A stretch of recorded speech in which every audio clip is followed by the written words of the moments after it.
अपनी तैयारी में बेहतरीन तरीके से लगे होंगे। पिछली वीडियो में हमने दही वाली मंगम्मा के बारे में कुछ महत्वपूर्ण चीज़ों को पढ़ाया था। लाइन बाय लाइन हमने बताया था और वो क्लासेस आप लोगों को सुनने में मज़ा भी आया होगा, है ना? लेकिन किसी कारणवश वो क्लास अधूरी रह गई थी।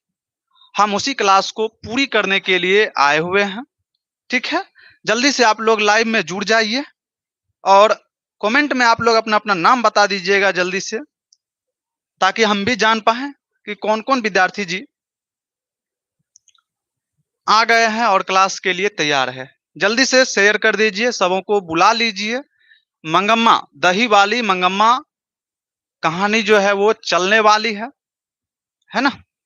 चलिए, मैं थोड़ा-सा आपको याद दिला दूँ, यह जो कहानी है दही वाली मंगम्मा, ये श्रीनिवास जी के द्वारा लिखी गई है और यह जो कहानी है उड़िया भाषा में, है ना? नहीं सॉरी, कन्नड़ भाषा में कन्नड़ भाषा में लिखी गई है, लेकिन इसका अनुवाद जो है हिंदी में बी आर नारायण जी ने किया है, जो कि आप लोग जानते हैं। और श्रीनिवास जी का पूरा नाम मास्ती वेंकटेश अयंगार था। आप लोगों ने पढ़ा भी था, देखा भी था, है ना? और जन्म कब हुआ था, ये भी आप लोगों ने पढ़ा था। 6 जून 1891 ईस्वी को हुआ था। कहाँ पे हुआ था? तो आपने पढ़ा था कि कर्नाटक के कोलार में हुआ था। कहानी की बात यह थी, कहानी में बातें यह सुनी थी आपने कि एक औरत है, एक बूढ़ी औरत है, जिनका जो नाम है वो मंगम्मा है। कहानी का बात ये है कि मंगम्मा नाम की एक औरत है गाँव में, है ना? ये किस गाँव की बातें हो रही है? गाँव का जो नाम है वो है वेंकटपुर और ये वेंकटपुर जो है अबलूरू के पास है। अबलूरू के पास एक गाँव है वेंकटपुर, वहाँ एक औरत है जिनका नाम है मंगम्मा। मंगम्मा जो है बूढ़ी है ना? इनका एक बेटा है यहाँ पर, मंगम्मा की एक बेटा है इनको और बेटा का जो है विवाह हो गया है। विवाह हो गया है किकरा से? तो नंजम्मा से हो गया है। तो मंगम्मा की पतोहू कह सकते हैं नंजम्मा को और इनको एक पोता भी था, एक पोता भी था। मंगम्मा नाम की एक औरत थी, उनको एक बेटा था, बेटा का विवाह हो चुका था, तो पुतोहू है घर में और एक पोता था, है ना? तो यह कहानी हमें बताता है कि किस प्रकार की किस प्रकार की लड़ाई सास और पुतोहू की लड़ाई, सास और बहू की लड़ाई जो कि अक्सर गाँवों में देखा जाता है, अपने आस-पड़ोस में आपने देखा होगा, उसी पर आधारित यह कहानी है। यह पूरी घटना जो है उसी पर आधारित है, लेकिन जब लाइन बाय लाइन पढ़ते हैं ना, तो घटना में क्या-क्या बातें होती है। आप लोगों ने गाँव घर की लड़ाई सुनी होंगी, किस प्रकार की बातें कही जाती है, हम तोरा लिए इतना किए हैं, तुमको ज़रा-सा भी आँख में पानी नहीं है, हैं? अभी जो है तुम सब कुछ को कह रहा है कि कुछ नहीं किया, कुछ नहीं किया। हम कितना कुछ किए हैं तुम्हारे लिए। इस तरह की बातें गाँव घर में हुआ करती है माँ और बेटे में। अक्सर देखते हैं कि जब बेटा का विवाह हो जाता है, दुल्हीन आती है, बहुएँ आती है, तो अपने हिसाब से अपने पति को अपने बस में कर लेती है और अपना हुक्म चलाती है। जल्द ही जो है घर का बँटवारा हो जाता है, चूल्हें अलग जलने लगती है। हाँ? तो कहने का मतलब ये है कि माँ जो है, वो बेटे पर अपना हक जमाना चाहती है कि मेरा बेटा है। अब पत्नी जो है हक जमाती है किस पर? बेटा पर कि मेरा पति है, मेरा पति है। इस तरह की बातें हुई है। आप समझिएगा मंगम्मा नाम की एक औरत है। एक बार होता क्या है कि इसका जो पोता है, छोटा बच्चा जो है, उसकी माँ उसको पीट रही थी किसी कारणवश उसको पीट रही थी, तो मंगम्मा उसको मना करती है कि क्यों री राक्षसी, इस छोटे से बच्चे ने तुम्हारा क्या बिगाड़ा है? तो इस पर दोनों में कहा-सुनी हो गई। बहू जो है, वो ये कह रही है कि मेरा बेटा है, हम मारें या प्यार करें, आपको काहे दिक्कत हो रही है? आप क्यों हम पर इतना चिल्ला रही है? खूब कई तरह की बातें सुना देती हैं इनको। तो माँ भी कह देती है कि आने दो तुम्हारे घर वाले को। आने दो तुम्हारे घर वाले को, तब तुमको बताते हैं। जब बेटा घर आता है तो माँ उसकी शिकायत करती है कि तुम्हारी घर वाली जो है ऐसे ऐसे करती है, बच्चे को मार रही थी, मैंने मना किया तो हम ही को 10 ठो सुना दी। हाँ, तो अब घर वाला पत्नी को क्या बोले, पत्नी झपट से बोलती है, ई हमको अक्ल सिखाएगा, ई हमको क्या बोलेगा जी। ला, माँ सोच रही थी कि बेटा जो है बहू को डांटेगी, डांटेंगे कि काहे तुम माँ के साथ ऐसे किया। तो बेटा अभी कुछ नहीं बोला, उधर से बहू ही कहती है कि इसको क्या बोल रहे जी, क्या कर लेगा मेरा, बड़का अक्ल सिखाने आई है, मेरा बेटा है, मेरा पति है, हम जाने आपको क्या मतलब है। तो बेटा भी उसी टाइप का निकला। बेटा भी उसी टाइप का निकला, वो भी कहती है कि हाँ माँ, तुम काहे इसके बीच में पड़ती हो, छोड़ दो उसको अपना, तुम दोनों आपस में हमेशा झगड़ा करती रहती हो कोनो कोनो बात पे, हमको तुम्हारा ये सब झगड़ा पसंद नहीं है। माँ सोच रही थी कि बेटा मेरे पक्ष में बोलेगा, लेकिन बेटा तो यहाँ विपरीत बोल दिया, है ना।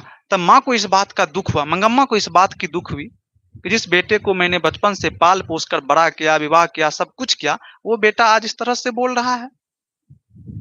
तब माँ बोलती है कि बेटा, अरे तू पत्नी के बस में है, वो हमको गाली देगी तो ठीक है, वो हमको 10 ठो बात सुना देगी ठीक है।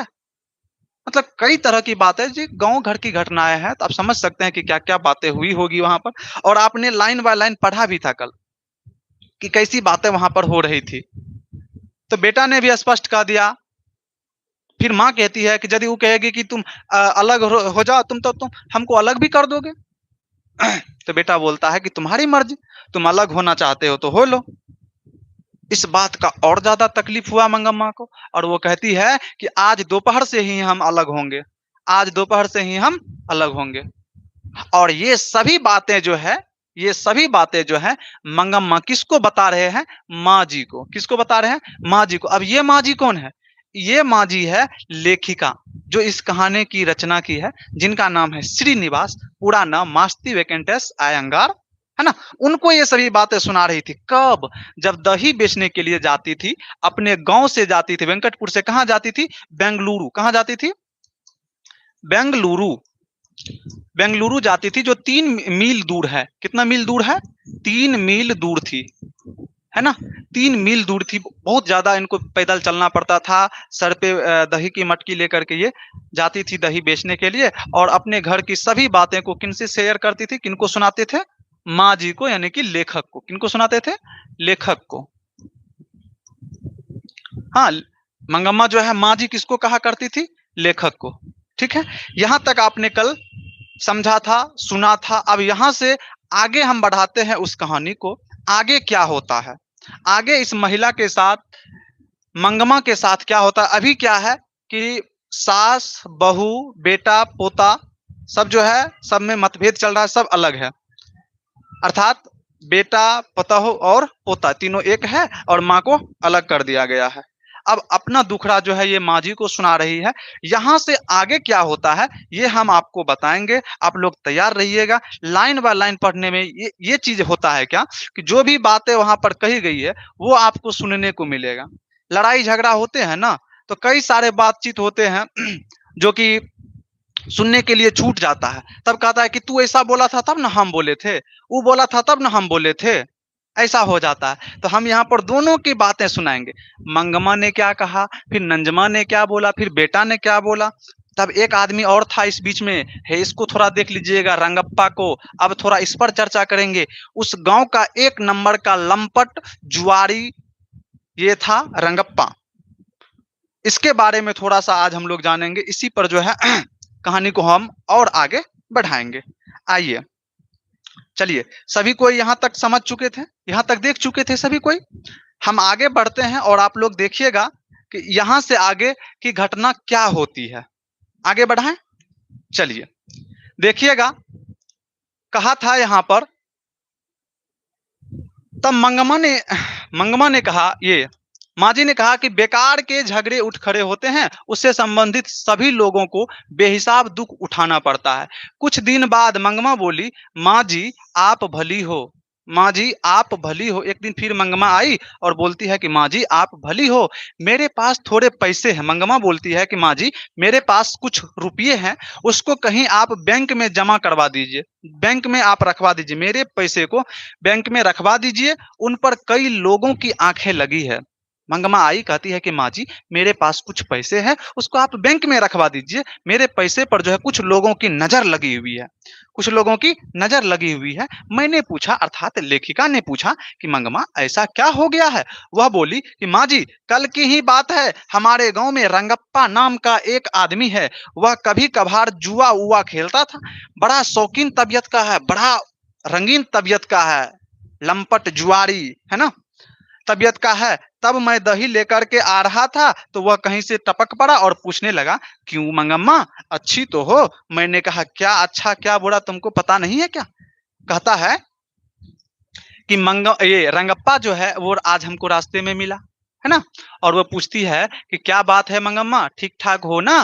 तो मंगम्मा बोलती है कि क्या ठीक है क्या नहीं है, तुम मेरे गांव के हो, तुमको तो सब कुछ पता है, फिर भी तुम हमको पूछ रहे हो हैं? कहते हैं, वह बोला, हाँ भाई तुम्हारा कहना ठीक है, आज के जमाने में भला कौन सुखी है? रंगप्पा बोलता है इस समय में कौन सुखी है भाई, आजकल के लड़कों की जबान का क्या ठिकाना, हमारी उम्र के लोगों को तो बस देखते ही रहना पड़ता है और कर भी क्या सकते हैं। कहते हैं ये मंगमा कह रही है कि आजकल के गुड इवनिंग सर।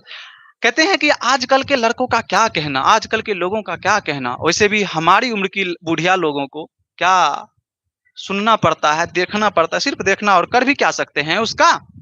कहते हैं कि वैसे भी वो साथ चला, कुछ दूर मेरे साथ भी आया था, रास्ते में अमराई का कुआं है, भैया मेरे, बहन मेरी, सब कोई इस बात को याद रखिएगा कि रास्ते में कुआं जो था वो कहाँ था, तो कहिएगा अमराई का कुआं है। आपसे यह प्रश्न पूछे जाएंगे कि अमराई का कुआं कहाँ है, तो आपको बोलना है रास्ता में है। अमराई का कुआं कहाँ है? रास्ता में है, रास्ते में अमराई का कुआं है, वहां से गुजरते समय मुझे डर सा लगा, उस कुआं के पास जब मैं आई ना तो हमको थोड़ा डर लगने लगा। काहे डर लग रहा था? काहे कि साथ में वही जुआरी आ रहा है बातचीत करते हुए, कौन? रंगप्पा। मैं सोचने लगी पता नहीं यह क्या कर डाले, पता नहीं ये जुआरी जो है मेरे साथ क्या कर डाले।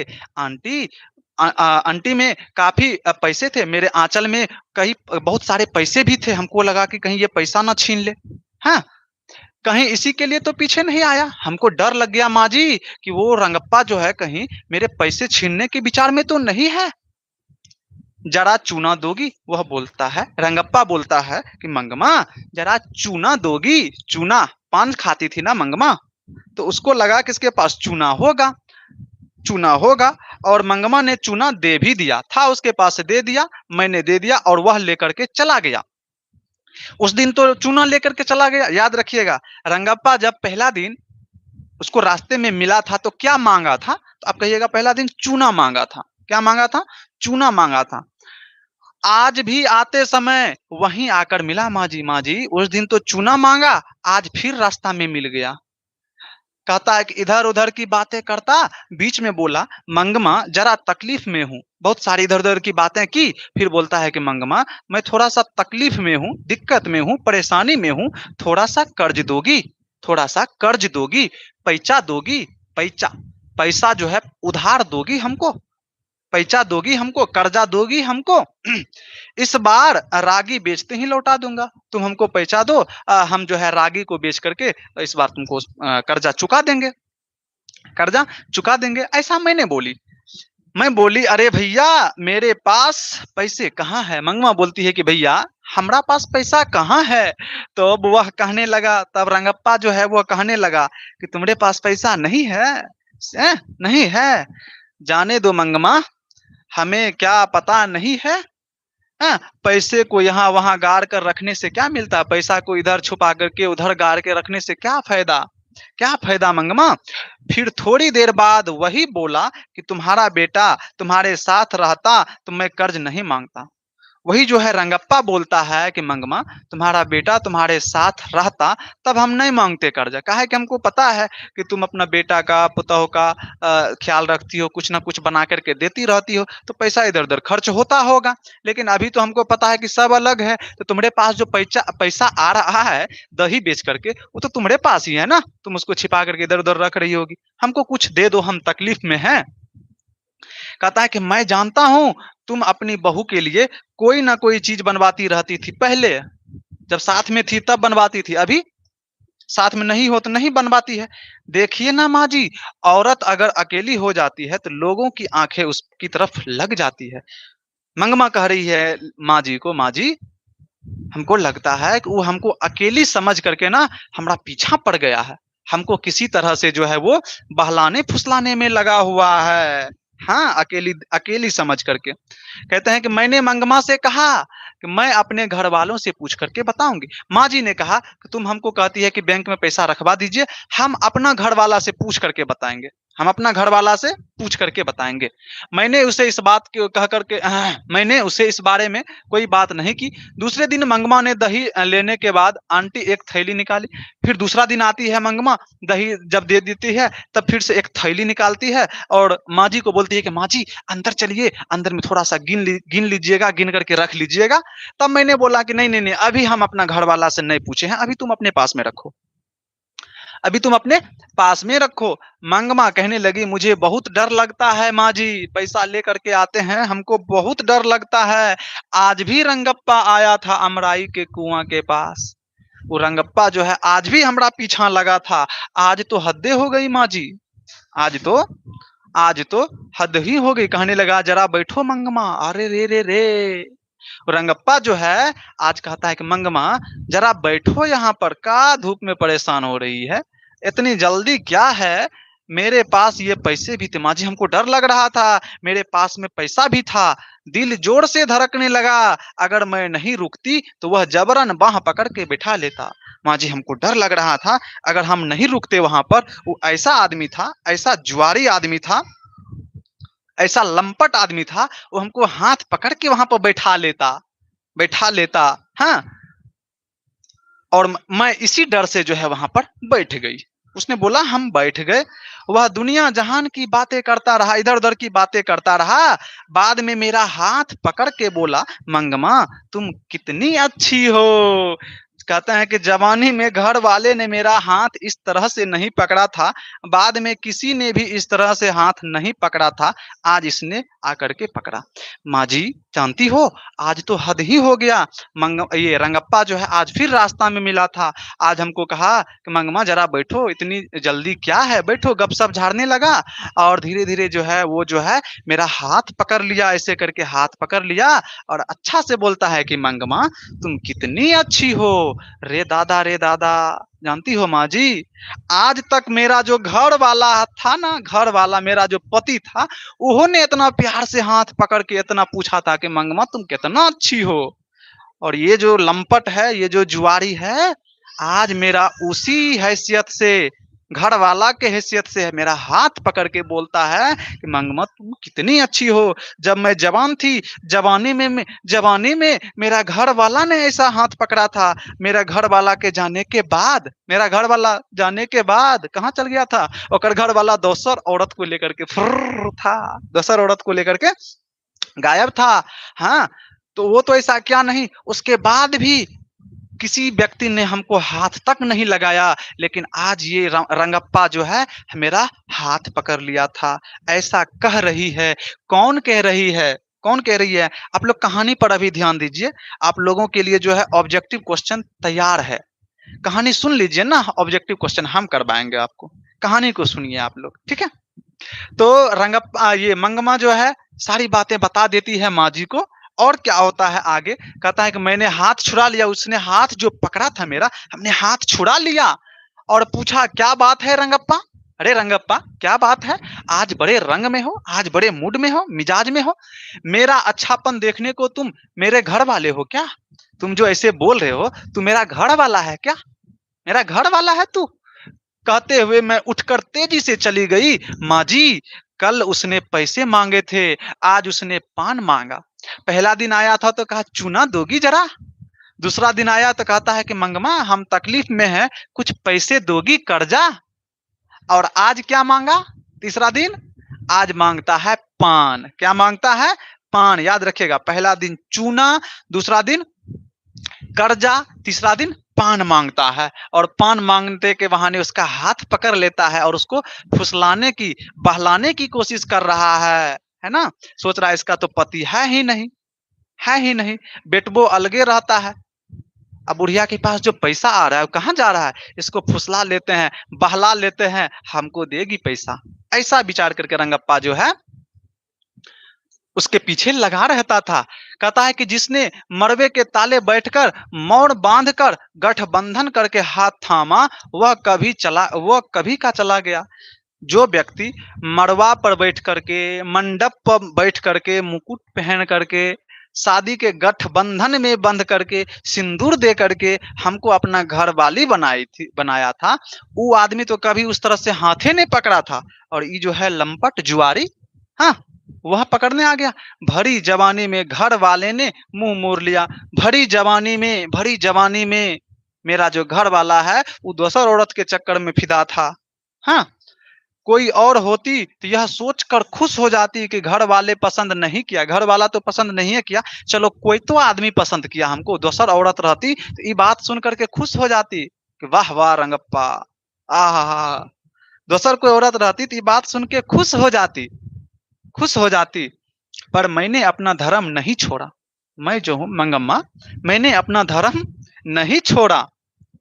इस बदमाश ने आकर मेरा हाथ घर वाले से भी ज्यादा हक से पकड़ लिया था। ये बदमाश जो है रंगप्पा जो है, उससे ज्यादा हक से, मतलब पति से भी ज्यादा हक, आप समझिए क्या, उस हैसियत से, उस उम्मीद से इसने इसका हाथ पकड़ लिया था। मुझे लगा कि बेचारी की जीवन बेकार में ही दुखी होता जा रहा है। माँ जी को लगा, लेखिका को लगा कि बेचारी मंगमा का जीवन जो है बेकार का ही कष्ट में जा रहा है। इसलिए मैंने कहा यह सब फजीहत काहे का मंगमा, चुपचाप जो हुआ उस पर मिट्टी डालकर बेटे के साथ क्यों नहीं रह जाती। मैंने उसको समझाया, लेखिका बोल रही है, मैंने समझाया कि मंगम्मा यह इतना फजीहत काहे ले रही हो, अरे जो हुआ उसको भूल जाओ, बेटा पुतोह के साथ मिलजुल कर रहो, हाँ, इस तरह की परेशानी नहीं आएगी।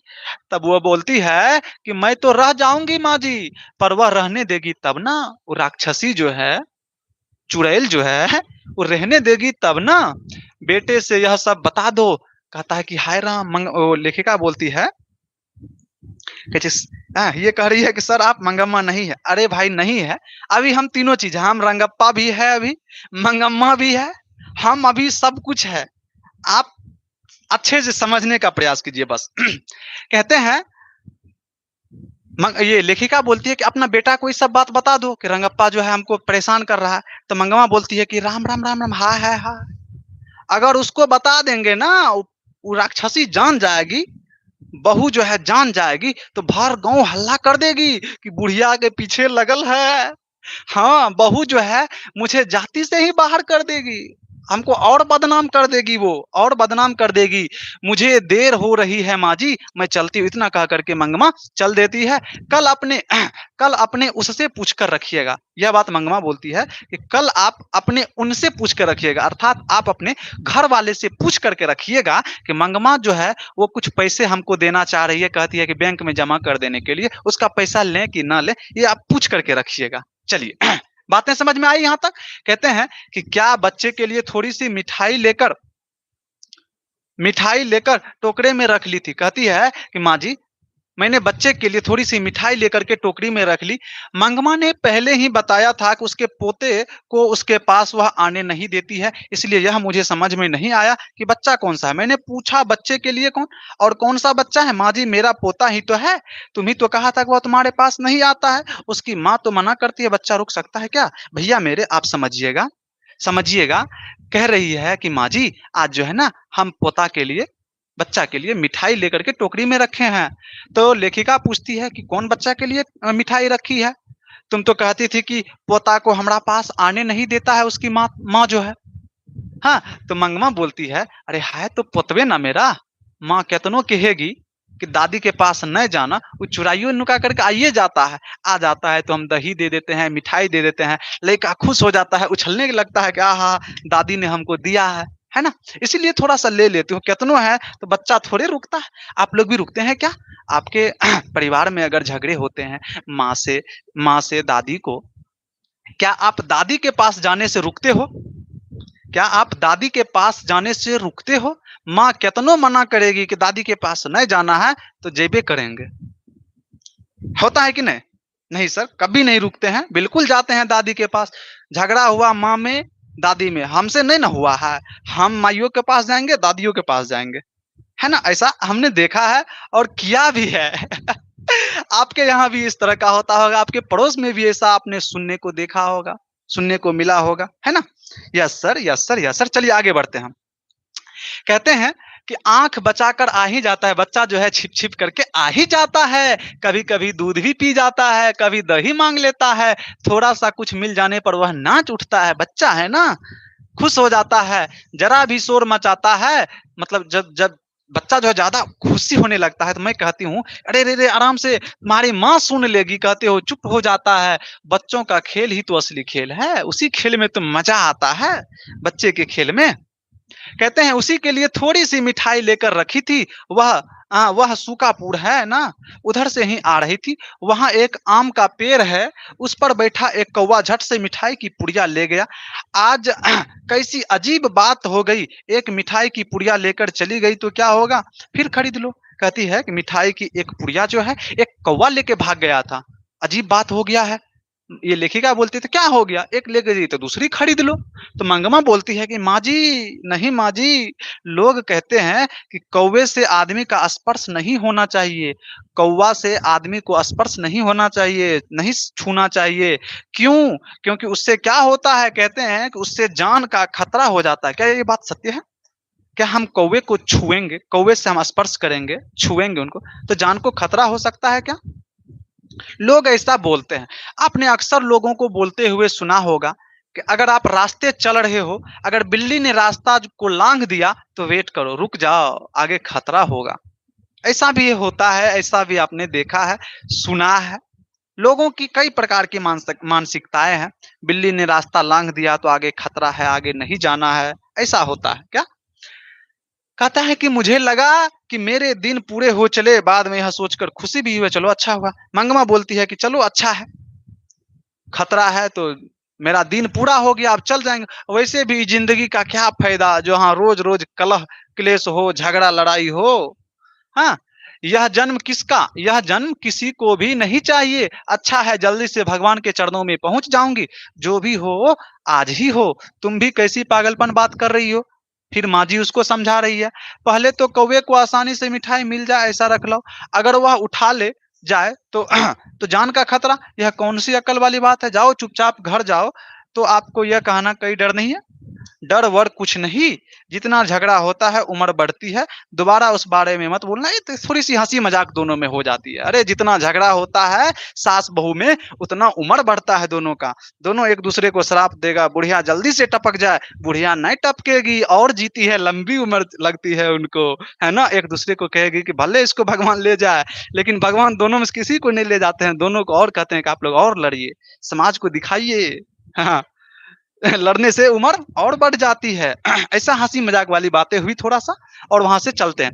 मंगमा चली गई, मैं उसकी मानसिक स्थिति को सोचकर आश्चर्यचकित हुआ। मंगमा की स्थिति को समझकर मेरे को आश्चर्य हुआ कि बहू चाहिए, पोता चाहिए, साथ ही वह घर की बड़ी है, यह लालसा छूटी नहीं है। जीवन के प्रति एक विचित्र-सी ऊब है, फिर भी मरने की इच्छा नहीं है और अनिच्छा प्रकट करने का मन भी नहीं है। हम सोचते हैं, यह गाँव के लोग कुछ जानते नहीं हैं, कोई लुकवा-छिपवा नहीं रखते हैं, तो कभी लोगों की मानसिक स्थिति के पीछे परतों पर परतें पड़ते हैं। बड़े घर में छोटा घड़ा समाया है। मैंने सोचा यह कैसे नाटकीय सूत्र है। मंगमा जब फिर से घर आई, तो उसने कहा, "एक समाचार दिया।" ऐसी बातें होने लगी, लेखिका सोच रही है, एक दिन की बात है, फिर से मंगमा ने आकर के एक समाचार दिया। कौन-सा समाचार दिया? अब पोता अपने माँ-बाप को छोड़कर उसके पास आ गया है, वह बहुत खुश था। उसके साहस की प्रशंसा करते हुए बोली, "बित्ते भर का छोरा है।" कुछ दिन के बाद फिर मंगमा आती है और एक समाचार सुनाती है कि माँ जी, वो जो पोतवा है मेरा अब हमारे पास रहता है, पूरा जिद मान ले है कि मम्मी पापा के पास नहीं जाएंगे, नहीं जाएंगे, अब कुछ भी हो जाए हम जेबे नहीं करेंगे। वो जिद भर के, ए बित्ते भर का छोड़ा है, बहुत दम है ओकरा में, कहता है कि हम नहीं जाएंगे, अब दादिये के पास रहेंगे। हाँ, कहते हैं कि माँ को छोड़कर चले आने का मतलब क्या है? कल दोपहर को आए लड़के ने कह दिया कि फिर से माँ के पास नहीं जाऊँगा। इतने दिन चोरी-चोरी आया करता था। जब वह घर नहीं पहुँचा तो आकर शोर मचाया, पीटने की धमकी दी। कहता है कि वो जो पोतवा है मेरा, वो चुपचाप छिप करके आता था मेरे यहाँ।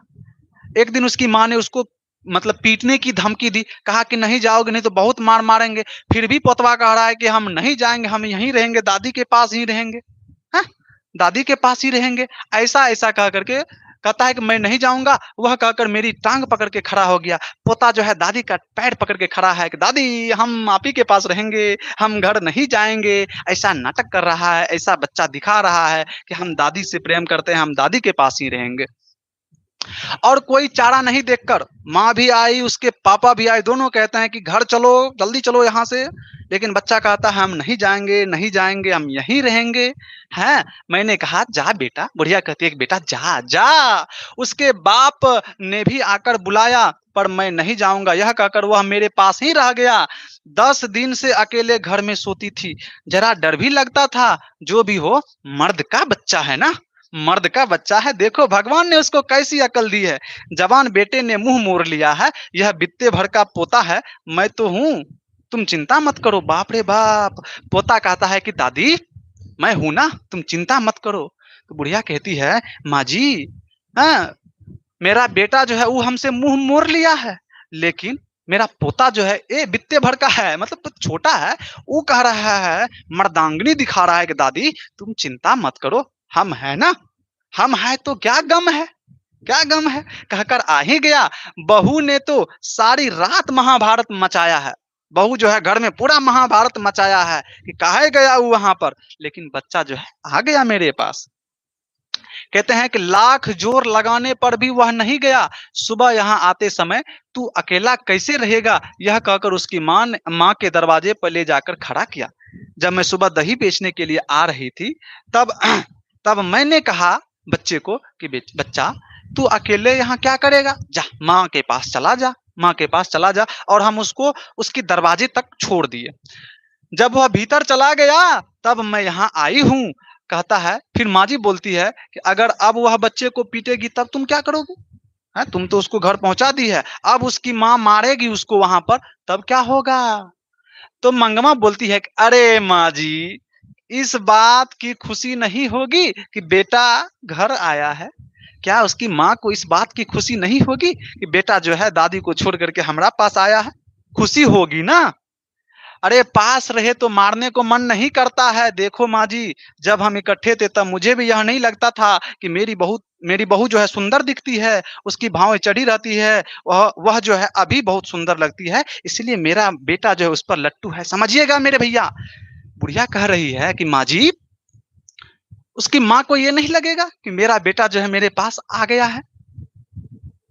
वैसे भी जब आदमी दूर रहता है ना, अब कभी-कभी मिलता है, तब उसको लगता है कि उस आदमी की क्या अहमियत है, क्या अहमियत है। जब हम लोग साथ में रहते थे ना, तो मेरी जो ये नकचढ़ी बहू है, ये जो राक्षसी है, चुड़ैल है, वो हमको एको रत्ती अच्छा ना लगती थी, एको रत्ती ना। अभी जो है एक साथ नहीं रहते हैं, वो अपन रहती है, हम अलग रहती है। कभी-कभी देखते हैं ना, वाह वाह! बहुत सुंदर लगती है देखने में, उसकी भौहें जो है सजी रहती है, देखने में बड़ी सुंदर लगती है। इसीलिए ना मेरा बेटवा जो है उस पर लट्टू है, उस पर मोहित है, उसके बस में है, जो कहता है वही होता है, महारानी बनी हुई है ना? भैया बताइएगा, ये चीजें अक्सर गाँव घर में परिवार में होता है कि नहीं होता है? ये जो घटनाएं आप सुन रहे हैं, अक्सर आपने रियल लाइफ में गाँव घर में सुना होगा। मैंने तो सुनी है मैंने तो सुनी है, देखी भी है। कहते हैं तब यह पता नहीं चलता कि कब घर वाला आता है, कब घर वाला, जब मेरे घर वाले थे ना, जब मेरा पति था जब मेरा पति था, तब तो हमको कोनो चिंते नहीं रहता था, कखनी वो घर आता था, कखनी वो खेत जाता था, कोई मतलब नहीं हमको रहता था। अब वो कोनो दोसर औरत को लेकर के चल गया है। अब हमको लगता है कि हमको ध्यान देना चाहिए ओकरा पर। अब मैं घर के दरवाजे पर बैठी यह देखती रहती हूँ, इतनी जल्दी क्यों चला गया? थोड़ा देर और रहता मेरे सामने में। हाँ, क्यों चला गया? इतनी देर तक क्यों नहीं आया है माँ जी? उसे भी तो ऐसा ही लगता होगा ना माँ जी, जैसे अभी हमको लग रहा है कि मेरे पति अभी रहते तो कितना मजा आता, कितना अच्छा लगता। तो उसको भी तो यह लगना चाहिए ना कि मेरा बेटा आया है। अब थोड़े मारेगी उसको, नहीं मारेगी अब। यदि वह पीटेगी तो कल दही बेचने निकलूंगी तो मेरे साथ ही चला आएगा। यदि वो मारेगी उस बच्चे को तो कल जब आएंगे ना दही बेचने के लिए तो उसको भी साथे में लेकर चले आएंगे। हाँ, क्या बात है। चलिए, कहते हैं कि 9 महीने पेट में रखकर, पीड़ सहकर, दर्द सहकर पैदा किए बच्चे को छोड़ देगी क्या? है उसकी माँ जो है, जिस बच्चे को 9 महीने पेट में रखी है, दर्द सही है, उस बच्चे को ऐसे छोड़ देगी धूप में आने के लिए? लगता है आपको माँ जी? नहीं मारेगी, नहीं मारेगी, है ना? चलिए, मुझे यह सोचकर आश्चर्य हुआ, लेखिका कह रही है कि मुझको जो है यह सोच सोच करके आश्चर्य हुआ कि वह कितनी दूर तक की सोच रखती है। मुझे लगा कि कुछ दिनों में उनका झगड़ा निबट जाएगा, वो लोग खुशी से रहेंगे। मुझको ऐसा लगा कि कुछ दिन में ये लोग का जो है झगड़ा निपट जाएगा और वो लोग खुशी से रहेंगे। हाँ, हुआ भी ऐसा ही। 2 दिन के बाद लड़का माँ के पास गया और उसके दूसरे दिन ही दादी के साथ मैं भी बेंगलुरु जाऊंगा यह कहकर जिद पकड़ ली। ऐसा ही हुआ। दूसरे दिन जो है लड़का जो है माँ के पास गया। हाँ, लड़का जो है माँ के माँ के पास गया और उसके दूसरे दिन जो है उसका पोता जो है दादी के पास गया और कहता है कि मैं भी बेंगलुरु जाऊंगा, तुम्हारे साथ दही बेचने के लिए मैं भी अब जाऊंगा। बेचारी बुढ़िया के लिए सिर पर दही की मटकी वाला टोकरा और गोद में पोते को लेकर 3 मील चलना असंभव था। तो ऑब्जेक्टिव क्वेश्चन के लिए आप याद रख लीजिएगा कि मंगम्मा जो है दही बेचने के लिए अपने गांव से कितनी दूर जाती थी? तो 3 मील। कितनी दूर? 3 मील दूर जाती थी। 3 मील दूर जाती थी और ऊपर में सर पे जो है दही के मटके रखेगी, गोद में पोता को लेकर के दही बेचने जाएगी। लगता है आपको ये संभव होगा? वो भी बुढ़िया। लगता है? ना ना ना, no sir, no sir, no sir, ऐसा नहीं हो सकता है। हाँ, दिक्कत तो होगी बुढ़िया को। उसकी समझ में ना आया कि क्या करें। बेटे और बहू ने आकर समझाया, उस दिन हमसे गलती हो गई, तुम भी गुस्सा करके यूं ही रहोगी तो कैसे चलेगा? अब देखिए, बेटा और बहू दोनों आकर के माँ जी को समझाती है, बुढ़िया को समझाती है कि माँ जी, माँ, उस दिन हमसे गलती हो गया, अब तुम भी इतना रूसल रहेगी तो कैसे चलेगा? अरे छोड़ो ना, सब झगड़ा झंझट को हटाओ, अब हम लोग मिलजुल के रहते हैं माँ जी। ऐसा दोनों ने विचार किया। गांव के 4 बड़े बुड्ढों ने भी उसे समझाया, वह भला क्यों अपना बड़प्पन खोती। गांव के कुछ अच्छे लोगों ने, कुछ बुढ़े लोगों ने, अनुभवी लोगों ने समझाया मंगम्मा को, मंगम्मा छोड़ो यार, सब मिलजुल के रहो। अरे घर की बातें हैं, लड़ाई झगड़ी तो होती रहती है। मंगम्मा अपनी इच्छा से ही फिर से खुशी खुशी अपनी बहू के साथ रहने लगी। मंगम्मा जो है अब फिर से खुशी खुशी अपनी बहू के साथ रहने लगी, परंतु पोता तो दादी के पास ही रहने की जिद पकड़े बैठा था। लेकिन पोता जो था वो जिद बांध ले था कि हम दादिये के पास रहेंगे, यहाँ से हम नहीं जाएंगे, यहाँ से हम कहीं नहीं जाने वाले हैं। इसलिए एक नया प्रबंध शुरू हो गया। शुरू से ही दूध दही का व्यापार मंगम्मा के हाथ में था। बहू के आने पर भी मंगम्मा ने उसे अपने ही हाथ में रखा था। ये मंगम्मा नाम की जो औरत थी, बूढ़ी थी, यह शुरू से ही जो है दही बेचने का कारोबार करती थी, व्यापार करती थी। जब बेटा का विवाह हो गया, बहू घर आई, तब भी इन्होंने अपना व्यापार जारी रखा, अपने पास रखा इस चीज को, है ना? बहू के हाथ में नहीं दिया, खुद जाती थी दही बेचने के लिए। जब कोई बहू बनकर आती है तो घर के खाने पकाने की जिम्मेदारी भी उस पर पड़ती है। जब किन्हीं की शादी होती है, जब बहू घर आती है ना, उसकी यही काम है कि आप घर में रहो, खाना पीना बनाओ, सबका देख रेख करो, समय से खाना दो, खाना खाना पीना का ध्यान रखना। बहू की ये काम थी। क्या वो बहू दही बेचने के लिए गाँव गाँव घूमती शुरुआत में? नहीं ना। तो वो जिम्मेदारी उसकी थी। वास्तव में यह भी बात थी कि दही बेचने पर 4 पैसे हाथ आते थे। अब पोते ने सदा दादी के पास रहने की हट पकड़ ली। बहू बोली, इतनी धूप में इस उम्र में तुम क्यों बाहर जाती हो?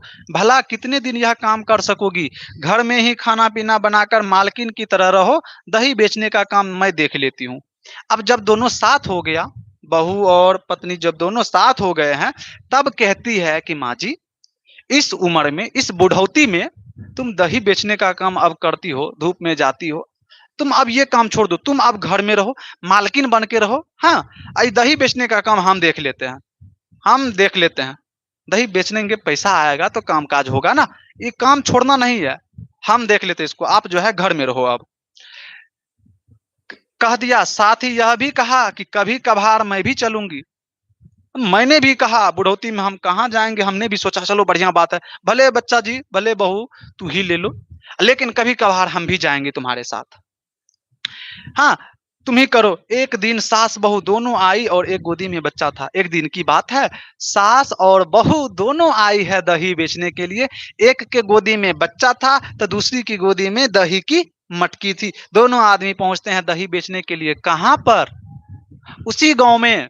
किस गांव में? जिस गांव में की लेखिका रहती थी, श्रीनिवास जी रहते थे, है ना, जिनको की मंगम्मा अपने घर की सारी बातें बताया करती थी, उन्हीं के पास पहुंचती है। दोनों, सास और बहू दोनों, दोनों वहां पहुंचती है। दूसरे के सिर पर मटकी वाला टोकरा, यही है माँ जी मेरी बहू। अब जो है मंगम्मा लेखिका को बताती है कि माँ जी, जिस बहू के बारे में मैं बताया करती थी आपको, जिससे हमारा झगड़ा हुआ था, ये है, देख लीजिए इसको, इसको देख लीजिए, यही है माँ जी मेरी बहू। बुढ़िया बेचारी अकेली क्यों रहे, सोचकर इसने फिर से मुझे अपने साथ बुला लिया। साथ ही यह भी कहा कि तुम बेकार धूप में मत घूमो, मैंने भी मान लिया, आगे से यही दही बेचने आएगी। माँ जी मेरी बहू जो है बहुत हमको समझाई कि माँ जी, इस बुढ़ौती में आप का धूप में घूमने के लिए जाओगे, का काम करोगे? हाँ, ये काम आप हमको दे दो, हम बेचने के लिए जाएंगे अब दही। तो हमने भी मान लिया, और अब से दही बेचने के लिए कौन आएगी? तो उनकी बहू आएगी, उनकी बहू आएगी। और यह बताकर मंगमा ने बहू को हमें दिखा दिया, मंगमा ने बहू को हमें दिखा दिया। मैंने सास और बहू से बात करके संयम से काम लेना चाहिए कहकर दोनों बातें अकल की समझाकर दोनों को पान सुपारी दे करके भेज दिया। दोनों को जो है बढ़िया बढ़िया बातें समझा करके, दिमाग से काम लेना चाहिए, अकल से काम लेना चाहिए, इस तरह की ज्ञान भरी बातें बता करके, पान सुपारी खिला करके दोनों को भेज दिया, दोनों को भेज दिया। आजकल वह बहू ही दही लाया करती थी, अब जो है दही लाने का काम कौन करती है? उनकी बहू। अब उनकी बहू दही लाने का काम करती है। सास के बारे में इतना सब सुना, अब बहू क्या कहती है यह जानने की उत्सुकता मुझे हुई। पहले जो है सास आया करती थी दही बेचने के लिए, अर्थात मंगम्मा आया करती थी दही बेचने के लिए। तो मंगम्मा बहू के बारे में बहुत बातें बताती थी। अब बहू आ रही है बेचने के लिए, तो हमको लगा, अर्थात लेखक को लगा कि अब बहू से उस बुढ़िया के बारे में पूछना चाहिए, इसके मन में क्या है। कोई भी चीज दोनों पक्ष से ना होता है, एक पक्ष का तो सुन लिए हैं, सास ने बहू के बारे में बता दिया, अब बहू बताएगी सास के बारे में। आइए थोड़ा सा इसको सुनते हैं। इसीलिए एक दिन मैंने कहा, अरे नंजम्मा, नंजमा तू बड़ी समझदार है, पर क्या सास को निकाल देना ठीक है? जब एक दिन उसकी बहू दही लेकर के आई, उसकी बहू का नाम है नंजमा, याद रखिएगा, याद रखिएगा कि मंगम्मा की बहू का क्या नाम है। मंगम्मा की जो बहू है उसका नाम क्या है? तो आप कहिएगा नंजमा है। मंगम्मा की बहू का नाम है नंजम्मा। याद रहेगा आपको? यस सर, याद रहेगा, बिल्कुल रहना चाहिए। पूरा कहानी का तो यही हीरो है भैया। ये मंगम्मा थी, लेकिन उसकी बहू है नंजमा, यही दोनों का तो है सर जी। हाँ सर, हाँ सर, यहाँ सर। चलिए सर आगे बढ़ते हैं। मैंने पूछा कि नंजम्मा तुम तो बहुत समझदार हो, लेकिन तुम बताओ हमको, क्या सास को अलग कर देना, घर से निकाल देना सही है क्या? सही है क्या? तो नंजम्मा बोलती है, सास को निकाल देने को मैं क्या राक्षसी हूं?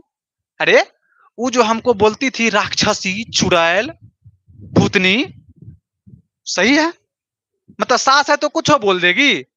है। सास हो जाने का मतलब है क्या, सब कुछ उनका ही रहना चाहिए, सब कुछ ओकरे हिसाब से चलेगा। अपने बेटे को मर्द भी ना माने, अपने बेटे को भी ना माने तो वह नामर्द नहीं हो जाएगा। अपने बेटे को मर्द भी ना माने तो वह नामर्द नहीं हो जाएगा।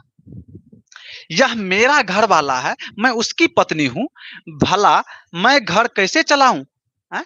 मेरा पति है, मेरा घर है, हम अपने पति को भी कुछ नहीं कह पाए तो बताइए हम घर को कैसे चला पाएंगे? चला पाएंगे?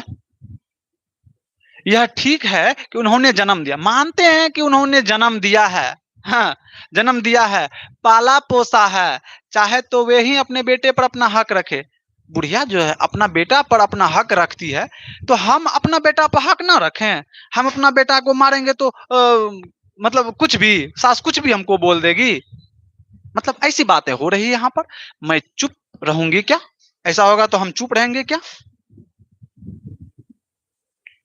चुप रहेंगे क्या? ये थोड़ा सा बचा है, मात्र बस कुछ ही देर में आपकी कहानी खत्म हो जाएगी, ऑब्जेक्टिव चलेगी तब। पर मैं अपने बेटे को भी नहीं मार सकती, मैं कहाँ की बहू रही? बेटा तुम्हारा है यह जताने को पीटना जरूरी है क्या? मैंने पूछा है कि बेटा तुम्हारा है, ये बात को प्रूफ करने के लिए तुमको पीटना जरूरी है? आप विद्यार्थी हो, इसको प्रूफ करने के लिए हमको आपको पीटना जरूरी है क्या? क्या हम आपको जब तक पीटेंगे नहीं तब तक ये विश्वास नहीं होगा कि तुम मेरे विद्यार्थी हो? है? होगा क्या? अरे मारना प्यार करना तो चलता ही रहता है। बेटा मेरा है, हम मारबो करेंगे, प्यारो करेंगे, ये सब तो चलते रहता है।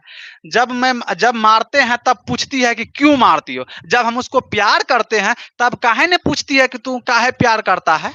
काहे ने पूछती है? मारते हैं तब पूछती है, जब प्यार करते तो क्यों नहीं पूछती है? इस सब में से कौन माथा पच्ची करे? आ रहा है सबको, इसलिए इन सबों से कौन माथा पच्ची करे? मेरा बेटा मेरा है, मेरा पति मेरा होना चाहिए, आपका बेटा आपका है, मेरा पति मेरा होना चाहिए। हाँ, बहू होकर मैं एक बात ना कह सकूं, एक थप्पड़ ना लगा सकूं, तो मेरा घर चलाना किस काम का? इस घर की मैं बहू हूं, अपने बेटे को एक थप्पड़ ना मार सकूं, बेटा शरारती करे, बदमाशी करे, तो हम उसको एक थप्पड़ भी ना लगा सके, तो हमको बहू होने का कौन काम है जी? मुझसे मंगमा ने जब अपनी बातें सुनाई तब लगा कि उसकी बातें सही थी, अब इसकी इसने अपनी बातें कही तो लगा इसकी भी बातें सही है। सास की बातें सुनी तो लगा था कि सास एकदम सही है, बहू गलत है। अब बहू बोल रही है तो एकदम लग रहा है कि बहू भी सही है। दोनों अब सही लग रहा है। तो समझ में आ रहा है आपको? माँ चाह रही है कि अपना अधिकार जो है अपने बेटे पर बनाए रखे कि ये मेरा बेटा है, लेकिन पत्नी चाह रही है क्या? ये मेरा पति है। माँ अपने बेटे से अपना अधिकार छोड़ना नहीं चाहती है, और पत्नी जो है अपने पति पर अपना अधिकार जमाना चाहती है, और इसी बात की लड़ाई दोनों में है। अधिकार की लड़ाई है। किसकी लड़ाई है? अधिकार की है। माँ कहती है कि मेरा बेटा है, मेरे हिसाब से चलेगा। घर वाली कहती है कि हमर दूल्हा है, हमरा हिसाब से चलेगा। और दूल्हा केकरा हिसाब से चल रहा है? कहानी में सुने थे ना? हाँ, चुड़ैल का साया पड़ गया है बेटवा पर। आइए, कहते हैं मैंने पूछा अब तो तुम्हें घर की कुछ छूटें मिल गई थी, अब पहले से जरा ठीक है, हो भी जरा संभल के ही चलना पड़ता है। अगर झगड़ा करूं तो मेरी सास पता नहीं कहता है कि अब थोड़ा सा ठीक ठाक है। अगर अब झगड़ा करते हैं तो ये डर लगता है कि सास जो है मेरी किसी को रुपया ना दे दे। रुपया ना दे दे। हमारे गांव में रंगप्पा नाम का एक आदमी है, जब मेरी सास अलग थी तब उसने सास से कर्जा मांगा, वह देने को तैयार भी हो गई थी। यह रंगप्पा से ही पता चला। हमारा गांव में एक रंगप्पा नाम का जुआरी व्यक्ति था, उसी से हमको पता चला है कि इसकी पत्नी जो ये मंगमा जो है, यानी कि मेरी सास जो है, वो उसको पैसा देने के लिए तैयार भी हो गई है। तब हमको लगा ना ना ना ना ना, वो आदमी ठीक नहीं है, उस पैसा दे देगा उसको तो चौपटे हो जाएगा, वो लेके भाग जाएगा, नहीं देगा। इससे अच्छा है कि मिलजुल कर रहें ताकि पैसा उसको ना दें। तो समझदारी से बहू जो है, दुल्हन जो है, अपना बुद्धि से, समझदारी से इस झगड़ा को शांत करती है, फिर से आपस में मिल जाती है और सब कोई अच्छा से रहने लगती है। सुनिएगा जरा सा, कहते हैं मतलब इस झगड़ा को कैसे शांत किया जाए, आपके लिए सब्जेक्टिव क्वेश्चन भी यहां से तैयार होगा, सुनिएगा अच्छा से। इस झगड़ा को शांत करने के लिए बहू ने क्या दिमाग लगाया, देखिएगा। बहू ने दिमाग लगाया, मैंने बच्चे को सिखाया कि तू अपनी दादी के पास चला जा, वह मिठाई देती है। मैंने अपना बेटा को सिखाया, बेटा तू दादी के पास चल जा, वो तुमको मिठाई देती है, दूध देती है, दही देती है, जा जा उसी के पास रहना, इधर मत आना, तुम दादी के पास रहना, है ना। हमारे घर एकदम ना आना, इधर नहीं आना, झगड़ा किसी तरह निपटाने का मैंने यह सब किया माँ जी। झगड़ा को खत्म करने के लिए हमने इस तरह का प्लान बनाया माँ जी। बच्चा को दादी के पास भेज दिया, दादी के पास भेज दिया। पोता दादी के पास चला गया, अपने आप नहीं गया। माँ जी पूछती है, लेखिका पूछती है, क्या पोता जो है अपने मन से नहीं गया था दादी के पास? तो बहू बोलती है, अरे अपना मन से तो गए क्या, हम भेजे भी थे, उसको सिखा करके भेज दिए थे, तुमको कितनों भीतर कहेगा, बच्चा भी गया, मैंने भी भेज दिया। यह सब बताने की बात थोड़े है, ये सब बात बताने की थोड़े है। आओ गांव वाला ये सब बात समझेगा। ये तो हम अपना दिमाग लगाए हैं ना। आदमी लोग यह कहाँ समझते हैं। मुझे ऐसा लगा मंगमा भी अकल से कुछ कम नहीं है, उनकी बहू भी जो है अकल से कुछ कम नहीं है। दोनों का दिमाग देखिए, दिमाग। उस घर में अब सास और बहू में स्वतंत्रता की होड़ लगी है। दोनों में जो है स्वतंत्रता की, आजादी की होड़ लगी हुई है। दोनों चाह रहा है कि स्वतंत्र रहें। उसमें माँ बेटे और पति पत्नी, माँ बेटे और पति पत्नी है। यहाँ आप ऑब्जेक्टिव के लिए पढ़िएगा इसको। कहते हैं कि माँ बेटे पर से अपना हक नहीं छोड़ना चाहती है। माँ जो है यह अधिकार नहीं छोड़ना चाहती है कि ये हमार बेटा है, मेरा बेटा है, अधिकार नहीं छोड़ना चाहती है। लेकिन बहू भी जो है पति पर अपना अधिकार जमाना चाहती है। काहे ने जमाएगी? पत्नी जो है अपना पति पर अधिकार जमा सकती है, जमाती है। मेरा पति है, माँ कह रही है कि मेरा बेटा है, हमारा हिसाब से चलेगा। घर वाली कहती है हमार पति है, हमारा हिसाब से चलेगा। हमारा हिसाब से चलेगा। यह सारे संसार का ही किस्सा है भैया।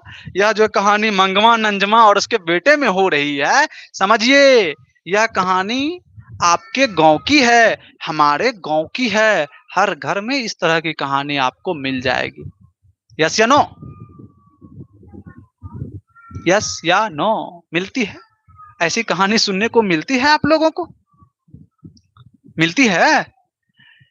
इसकी हार जीत का क्या, इसमें के हारेगा के जीतेगा, इसमें कोई मैटर ये सब निर्भर नहीं होता है। यह कहानी कुछ नहीं कहा जा सकता है। यहाँ जो है पानी में खड़े बच्चे का पांव खींचने वाले मगरमच्छ की दशा बहू की है। ऑब्जेक्टिव बनता है यहाँ से, मगरमच्छ की दशा किसकी है? तो पानी में एक बच्चा मान के चलिए अगर खड़ा है, यानी कि एक पति जो है, एक लड़का जो है पानी में खड़ा है, तो मगरमच्छ की तरह जो है उसकी पत्नी जो है उसको पानी में खींच रही है। और एक माँ जो है अपने बच्चे को बचाने के लिए इधर खींच रही है। लेकिन कष्ट किसको हो रहा है? लड़का को, बेटा को कष्ट हो रहा है। मगरमच्छ मतलब पत्नी जो है उधर खींच रही है मगरमच्छ की तरह, और माँ जो है बचाने के लिए इधर खींच रही है। खिंचा तो हम ही रहे हैं, खिंचा तो बेटे रहा है। हाँ, सत्यम जी कह रहे हैं कि हाँ सर, हर घर की कहानी है, लगभग हर घर की कहानी है। सबकी मैं बात नहीं कहता हूँ भैया।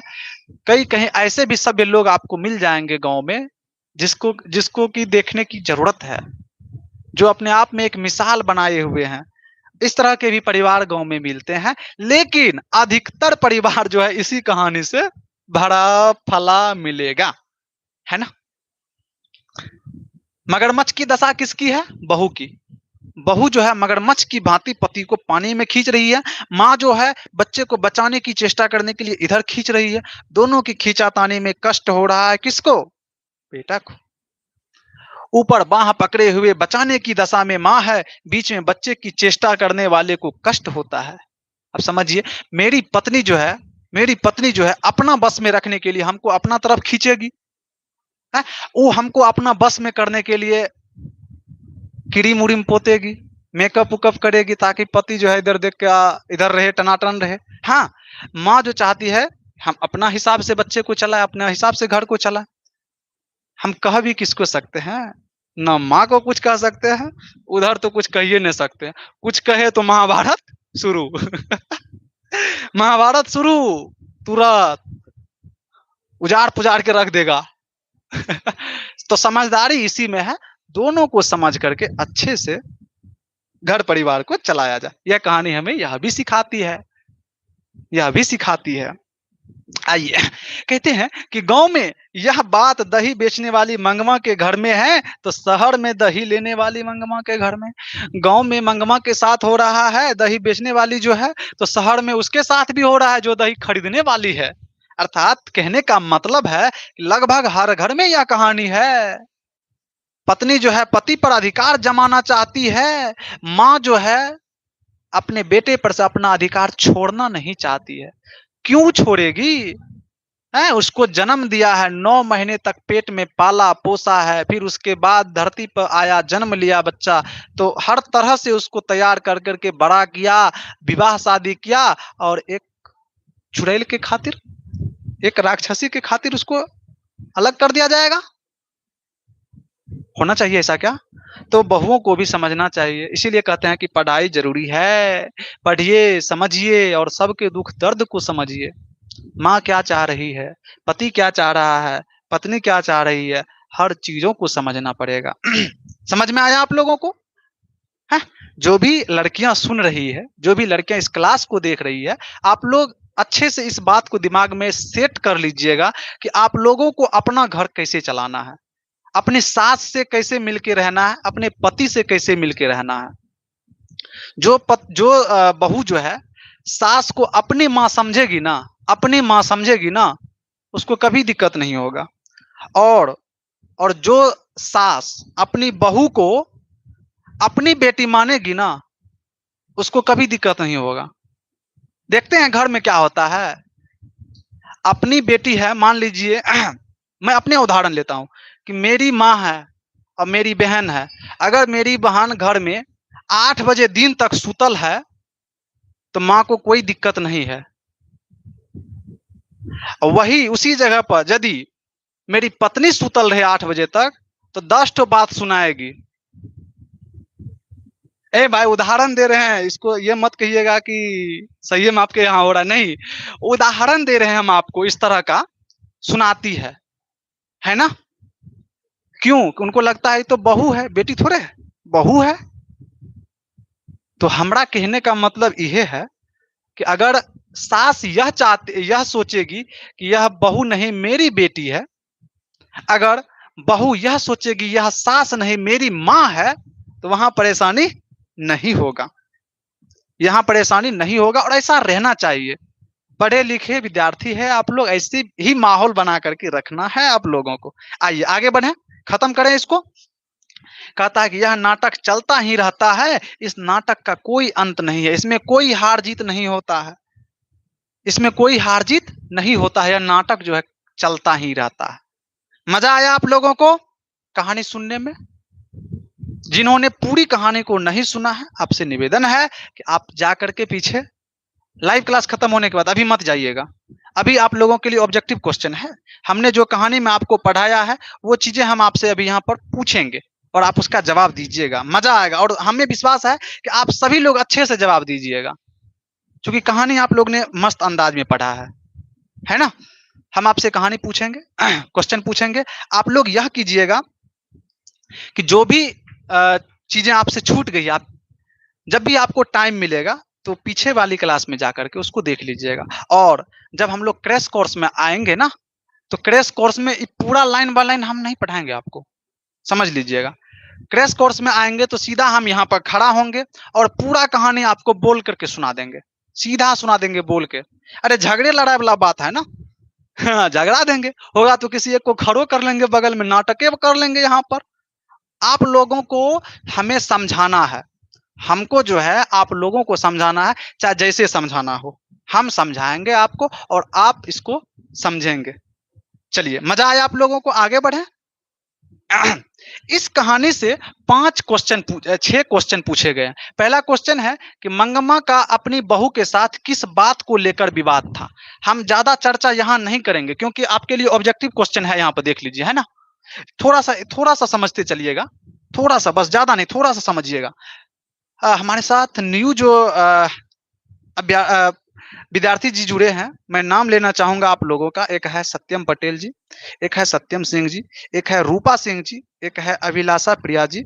हाँ, बहुत सारे बच्चे हैं और जो भी जिनका मैं नाम नहीं ले पाया हूँ, एक बार आप लोग अपना अपना नाम लिख दीजिएगा ताकि हम आसानी से आपका नाम पढ़ पाए। तब तक हम इधर की बातें आपको बताते हैं। कहते हैं कि मंगमा का अपनी बहू के साथ किस बात का विवाद था? विवाद यही था कि मंगमा जो है मंगमा जो है अपने बेटे पर से अपना अधिकार नहीं छोड़ना चाहती है, और नंजमा जो है उनकी बहू जो है पति पर अपना अधिकार जमाना चाहती है, और बच्चे को पीटने के कारण यह विवाद बढ़ा था। यह विवाद जो है बच्चों को पीटने के कारण हुआ था। एसएसटी के टीचर नहीं है? कहां पे नहीं है भाई? कहां पे नहीं है एसएसटी के टीचर? चलिए, दूसरा था कि रंगप्पा कौन था और वह मंगमा से क्या चाहता था? रंगप्पा उसके गांव का एक जुआरी आदमी था, लंपट आदमी था।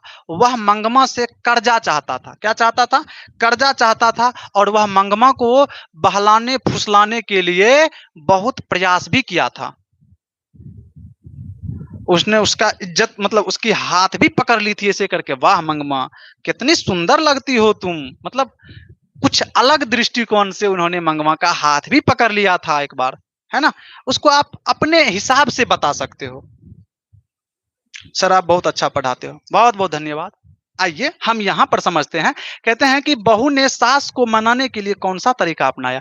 तो बहू ने सास को मनाने के लिए अपने बेटे को यानी कि छोटका को भेज देता है दादी के पास। कहता है कि कुछ भी हो जाए तुम इधर मत आना, तुम जिद कर लेना कि हम यहीं रहेंगे। और इसी बात को और आगे ले जा करके क्या होता है कि सभी लोग एक हो जाते हैं। फिर पूछता है कि इस कहानी का कथावाचक कौन है, उसका परिचय दीजिए। तो भैया मेरे, इस कहानी का कथावाचक जो है वो श्रीनिवास जी है। उनका पूरा नाम जो है मस्ती वेंकटेश अयंगार है, जो जिनका जन्म 6 जून 1891 ईस्वी को होता है। कहाँ पे होता है? कर्नाटक के कोलार में होता है ना? हाँ, तो उनके बारे में हम बता सकते हैं इस तरह से। और इन्होंने जो है किस भाषा में लिखा? कन्नड़ भाषा में लिखा इस कहानी को। इसको हिंदी में किसने लिख दिया अनुवाद करके? तो बी आर नारायण ने लिख दिया। इतना बातें हम यहाँ पर लिख देंगे। मंगमा का चरित्र चित्रण करें। मंगमा कौन थी, क्या थी, मंगमा के बारे में आप क्या क्या जानते हैं, जो आपके मन में आएगा वो आप लिख दीजिएगा, हम आपको बताएंगे भी। और है कि कहानी का सारांश प्रस्तुत कीजिए। यही प्रस्तुत करने के लिए, कहानी का सारांश प्रस्तुत करने के लिए हम आपको क्रैश कोर्स में आएंगे और पूरा चीज जो है ऐसे पूरा कहानी जो है लड़ाई झगड़ा वाला बातें बोल करके हम आपको सुना देंगे सारांश के रूप में। ये 5-6 पेज का जो आपका कहानी है वो हम आपको ऐसे 5-10-15 मिनट में सुना देंगे। चलिए आगे बढ़ते हैं। आप लोग एक बार जो है सभी कोई जो है, जितने भी लोग अभी जुड़े हुए हैं लाइव देख रहे हैं, निवेदन है आप लोगों से, लाइक यदि नहीं किए तो एक बार लाइक कर लीजिए। एक बार लाइक आप लोग कर दीजिए जल्दी से, फटाफट आप लोग लाइक कर लीजिए अगर नहीं किए हैं तो जल्दी से लाइक कर लीजिए। अगर और भी आपके साथी है जो कि ऑब्जेक्टिव क्वेश्चन देखना चाहते हैं तो उनको बुला लीजिए, लिंक शेयर कर दीजिए उनको, ताकि वो भी आ जाए, वो भी कमेंट कर पाए, उनका भी हम कमेंट पढ़ पाए। चलिए हमारे साथ बच्चे तैयार है, हमारे साथ विद्यार्थी जी तैयार है ऑब्जेक्टिव प्रश्न का जवाब देने के लिए। आप है रूपा सिंह, सत्यम पटेल, अभिलाषा प्रिया, गौतम कुमार, है ना? सभी विद्यार्थी जी तैयार है। आइए क्वेश्चन को पढ़ते हैं। प्रश्न नंबर 1, मंगम्मा क्या बेचती थी? पूरी कहानी जो है इसी पर आधारित है। मंगम्मा क्या बेचती थी? तो हमारे सभी विद्यार्थी जी जवाब देंगे मंगम्मा दूध बेचती थी। ना सर जी, ना, दूध नहीं बेचती थी, मंगम्मा दही बेचती थी। क्या बेचती थी? दही बेचती थी, मक्खन नहीं, घी नहीं। मंगम्मा क्या बेचती थी? तो भैया मेरे, मंगम्मा दही बेचती थी। और यह दही बेचने के लिए कहाँ जाया करती थी? तो बेंगलुरु जाया करती थी। कहाँ जाया करती थी? बेंगलुरु जाया करती थी। बेंगलुरु, बेंगलुरु कहाँ पर है? तो बेंगलुरु सॉरी, ये मंगमा जो है कहाँ से बेंगलुरु जाती थी? तो अपने गांव वेंकटपुर से। कहाँ से? वेंकटपुर। वेंकटपुर से कहाँ जाती थी? बेंगलुरु जाती थी। वेंकटपुर से बेंगलुरु की दूरी जो है कितनी मील थी? तो आप कहिएगा गुरुदेव आपने बताया है कि 3 मील वहां की दूरी थी। वेंकटपुर से बेंगलुरु की दूरी क्या थी? 3 मील इनको डेली जो है पैदल चलना पड़ता था और सिर पर जो है दही का मटका लिए ये पैदल जाया करती थी। मजा आ गया? चलिए अभी आप लोग क्वेश्चन पर ध्यान दीजिएगा, सिर्फ ये जवाब आना चाहिए जल्दी से। दूसरे प्रश्न पर चलते हैं। प्रश्न नंबर 2 कहते हैं कि दही वाली मंगम्मा कहानी का कहानीकार कौन है? भैया मेरे, दीदी मेरे, बच्चे मेरे, आप सभी कोई बताइएगा इस कहानी के कहानीकार कौन है? जल्दी से बताइएगा। इस कहानी के कहानीकार है श्रीनिवास जी। सातकोरी होता नहीं है, ईश्वर नहीं है, सुजाता नहीं है। इस कहानी के जो कहानीकार है वो है आपको श्रीनिवास जी। कौन है? श्रीनिवास जी है। मैं इनके बारे में आपको बता दूं, श्रीनिवास जी का जो जन्म है वो होता है 6 जून। कब होता है? 6 जून 6 जून 1891 ईस्वी को। कहां पे होता है? कर्नाटक। कर्नाटक कर्नाटक के कहां पर? कोलार में। कर्नाटक के कोलार में होता है। कर्नाटक के कोलार में होता है इनका जन्म। इनका पूरा नाम क्या है? इनका नाम, पूरा जो नाम है, मास्ती वेंकटेश अयंगार है। ठीक है, चलिए पहला आपका ऑप्शन हो जाएगा, ऑप्शन नंबर ए। आइए हम अगले प्रश्न पर चलते हैं। प्रश्न नंबर 3, दही वाली मंगम्मा कहानी का प्रमुख पात्र कौन है? इस कहानी में आपने मुख्य रूप से किसको देखा था? किसको मुख्य रूप से आप इस कहानी में प्रमुख पात्र आप किसको मानेंगे? बताइएगा। क्या आप इसमें लक्ष्मी का नाम कहीं सुने थे? नहीं सुने थे गुरुजी। मंगम्मा का नाम सुने हैं? सुने हैं। पपाती का नहीं सुने हैं, सीता का नहीं सुने हैं। तो आप कह सकते हैं यहाँ पर इस कहानी के प्रमुख जो पात्र है वो मंगम्मा है। कौन है? मंगम्मा है। मंगम्मा है। जल्दी से आप लोग कमेंट रोक क्यों दिए हैं? कमेंट मत रोकिए, जल्दी जल्दी से आप लोग जवाब दीजिए। जवाब दीजिए, जवाब दीजिए, कुछ ना कुछ दीजिए। गलत हो सलत हो कुछ ना कुछ दीजिए। आइए विद्यार्थी जी, प्रश्न नंबर 3 का जो आंसर हो रहा है आपका वो होता है मंगम्मा।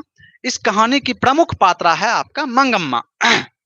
आइए कहते हैं कि दही वाली मंगम्मा कहानी का कथावाचक कहां से है? हमने अभी जस्ट ही आपको बताया है इस कहानी के कथावाचक श्रीनिवास जी है। इनका जन्म 6 जून 1891 को होता है। कहां पे होता है? तो कर्नाटक के कोलार में होता है। तो अभी यहां पूछता है कि कथावाचक कहां से है? पटना से है, दिल्ली से है, बेंगलुरु से है, कलकत्ता से है, कहां से है बताइएगा? कहां से है? कहां से है? कर्नाटक। कहां से है? कर्नाटक। कर्नाटक में ही पड़ता है कौन चीज? बेंगलुरु। बेंगलुरु कर्नाटक में क्या पड़ता है? बेंगलुरु। अगर आपको कर्नाटक नहीं दिख रहा है तो आप कहेंगे गुरुजी यह बेंगलोर से है। कहां से है? बेंगलोर से है। और आप यह भी जानते होंगे कि मंगम्मा जो है दही बेचने के लिए बेंगलोर ही जाया करती थी। श्रीनिवास जी का घर यहीं पर है, उसी से ना रोज मिलती थी, अपनी बातें बताती थी। तो यह भी लॉजिक है आपके लिए, वह बेंगलुरु जाया करती थी। ठीक है, आइए आगे बढ़ते हैं। अगला प्रश्न है, दही वाली मंगम्मा कहानी किसको संदेश देती है? किसको संदेश देती है? माताओं को, पुत्रियों को, बहुओं को या छात्रों को? यह जो कहानी है किसको संदेश देती है बताओगे? बताइएगा भैया मेरे, यह जो है किसको संदेश देती है? तो हमरे ख्याल से माताओं को नहीं, पुत्रियों को नहीं, छात्रों को नहीं, तो यह जो है संदेश देती है बहुओं को। जितने भी बहुएं हैं, जो बहू बन चुकी है या बहू बनने वाली है, हाँ, आप सबके लिए यह संदेश है कि आपको अपने परिवार में कैसे चलना है, कैसे आपको सास से बातें करनी है, कैसे आपको पति को बस में करना है। सभी चीजें की शिक्षा आपको इस कहानी से मिली होगी। मिली है? मिली है? Yes sir. बहुओं को यह कहानी शिक्षा देती है कि आप किस प्रकार से रहेंगे तो घर में किसी भी प्रकार की कलह कलेश ना हो। आइए बच्चा जी, अगला प्रश्न है कि मंगमा के परिवार में कुल कितने सदस्य थे, गिनती कीजिएगा। इस प्रश्न का जवाब आप लोग गलती मत कीजिएगा। सर स्टोरी नहीं पढ़ाते हैं हिंदी का, क्या बोले भैया? नहीं पढ़ाते हैं स्टोरी का, पूरा स्टोरी पढ़ा दिए हैं, अब कहते हैं कि स्टोरी नहीं पढ़ाते हैं। मतलब यही वाला बात हो गया, पूरा रामायण हम आपको सुना दिए हैं, अब आप हमसे पूछ रहे हैं कि सर जी राम के था। पूरा रामायण हम सुना दिए हैं, अब आप पूछ रहे हैं राम के है।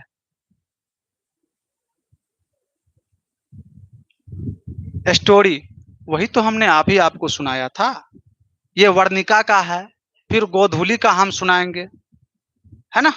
अभी वर्णिका में 5 चैप्टर है, आपको एक चैप्टर हो गया, दूसरा दिन का क्लास दूसरे चैप्टर पर होगा। ये जब हो जाएगा, वर्णिका का 5 चैप्टर जब हो जाएगा, तब जाएंगे हम गोधूली में।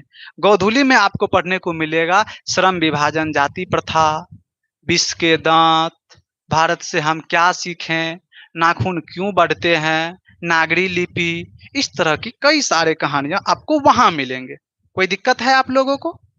कोई दिक्कत नहीं है ना आप लोगों को? आइए विद्यार्थी जी यहां ध्यान दीजिएगा आप लोग। मंगमा के परिवार में एक तो मंगम्मा खुद है, मंगम्मा एक तो मंगम्मा खुद है, इसका एगो बेटा है, इसका एगो बेटा है, और इस बेटा को जो बस में करके रखी है भूतनी जो है, चुड़ैल जो है, वो है एक बहू है इनकी, है ना। एक इसका बेटा है, एक इसका बेटा है। तो कहा जाता है, कह सकते हैं कि इनके परिवार में 4 सदस्य थे। कितने सदस्य थे? 4 सदस्य थे। कोई दिक्कत?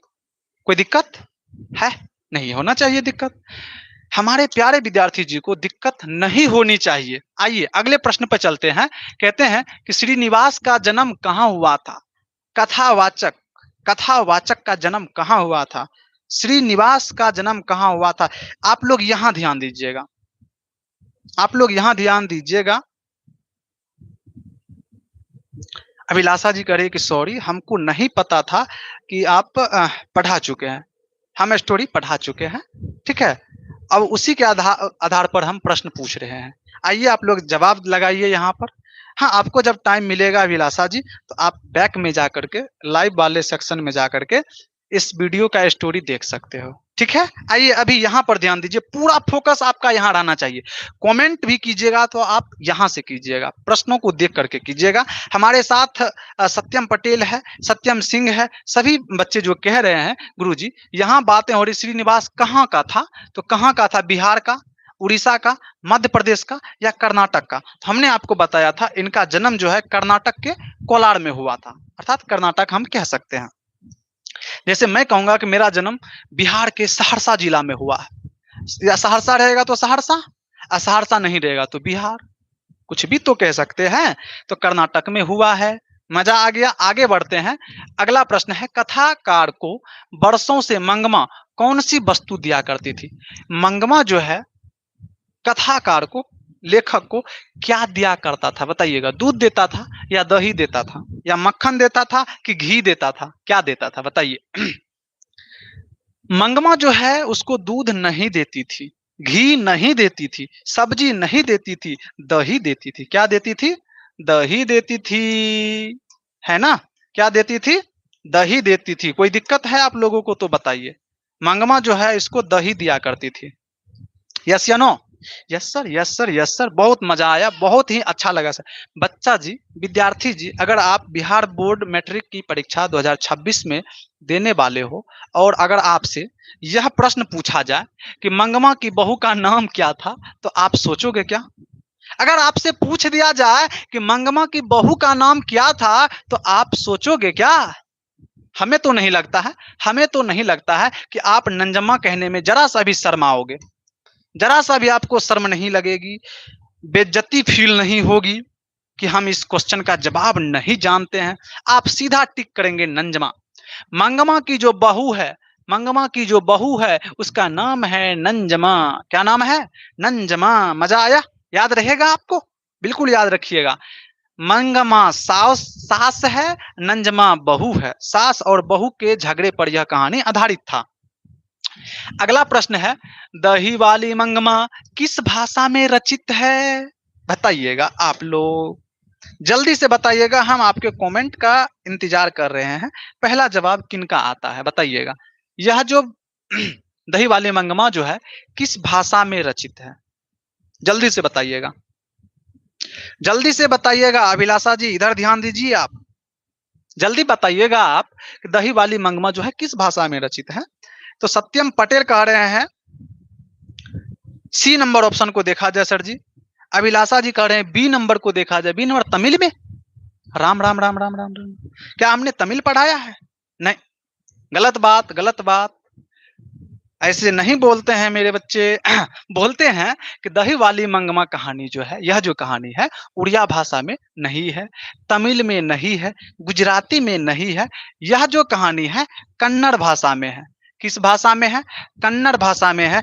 तब आप कहिएगा गुरुजी आप तो हिंदी भाषा में पढ़ाए हैं, तो आप कैसे कह रहे हैं कि यह कन्नड़ भाषा में है? तो भैया मेरे, आपको मैं यह भी बताऊंगा, यह जो कहानी था कन्नड़ भाषा में था, लेकिन इसको अनुवाद कर दिया, हिंदी में अनुवाद इसको कर दिया था कौन? B R Narayan. कौन किया था? B R Narayan. नारायण नारायण कौन किया था? नारायण। ये आपको 100% याद रखनी पड़ेगी, आपको आपको याद रखना ही पड़ेगा। बी आर नारायण, कन्नड़ भाषा में यह कहानी था, इसको हिंदी में किन्होंने अनुवाद कर दिया? तो बी आर नारायण जी। मजा आया? मजा आ गया? बिल्कुल सर। आइए हम सर आगे बढ़ते हैं। अगला प्रश्न है 11 नंबर। दही वाली मंगमा कहानी का हिंदी अनुवादक कौन है? कौन है? दिल तो गार्डन गार्डन हो रहा होगा आपका, है ना? है ना? जल्दी से बताइएगा, यह जो कहानी है इसका हिंदी अनुवादक कौन है? उड़िया भाषा में लिखा हुआ है जिसको कि भी श्रीनिवास जी लिखे हैं, इसको हिंदी में किसने लिखा है? तो आप कहिएगा श्रीनिवास जी तो उड़िया में, सॉरी कन्नड़ में लिखे हैं, कन्नड़ भाषा में लिखे हैं ये, है ना? इसको तो नहीं अभी पढ़िए, ईश्वर पाटलिकर को नहीं पढ़ना है। श्रीनिवास का नाम था तो श्रीनिवास जी जो है इसको कन्नड़ भाषा में लिखा है, लेकिन यहाँ पूछा हिंदी में किसने अनुवाद किया है, तो आप कहिएगा बी आर नारायण। कौन हो जाएगा आपको?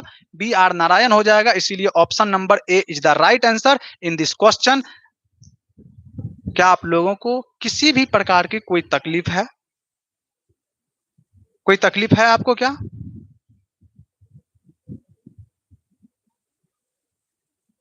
कोई तकलीफ है आप लोगों को? आइए अगले अगले क्वेश्चन का आप जवाब दीजिएगा। अगला क्वेश्चन है आपके सामने, रंगप्पा कौन था बताइए। अभिलाषा जी है हमारे साथ, सत्यम पटेल है, सत्यम सिंह है, गोलू गोल्ड जी है। आइए सभी बच्चे जो है, सभी विद्यार्थी जी जो है हमें जवाब दीजिएगा, रंगप्पा कौन था? रंगप्पा कौन था? तो रंगप्पा जो है मंगमा के गांव का एक नंबर का जुआरी आदमी था, एक नंबर का लंपट आदमी था, है ना? मंगमा का पुत्र था क्या? अरे बाबा रे बाबा, मंगमा का पुत्र नहीं था।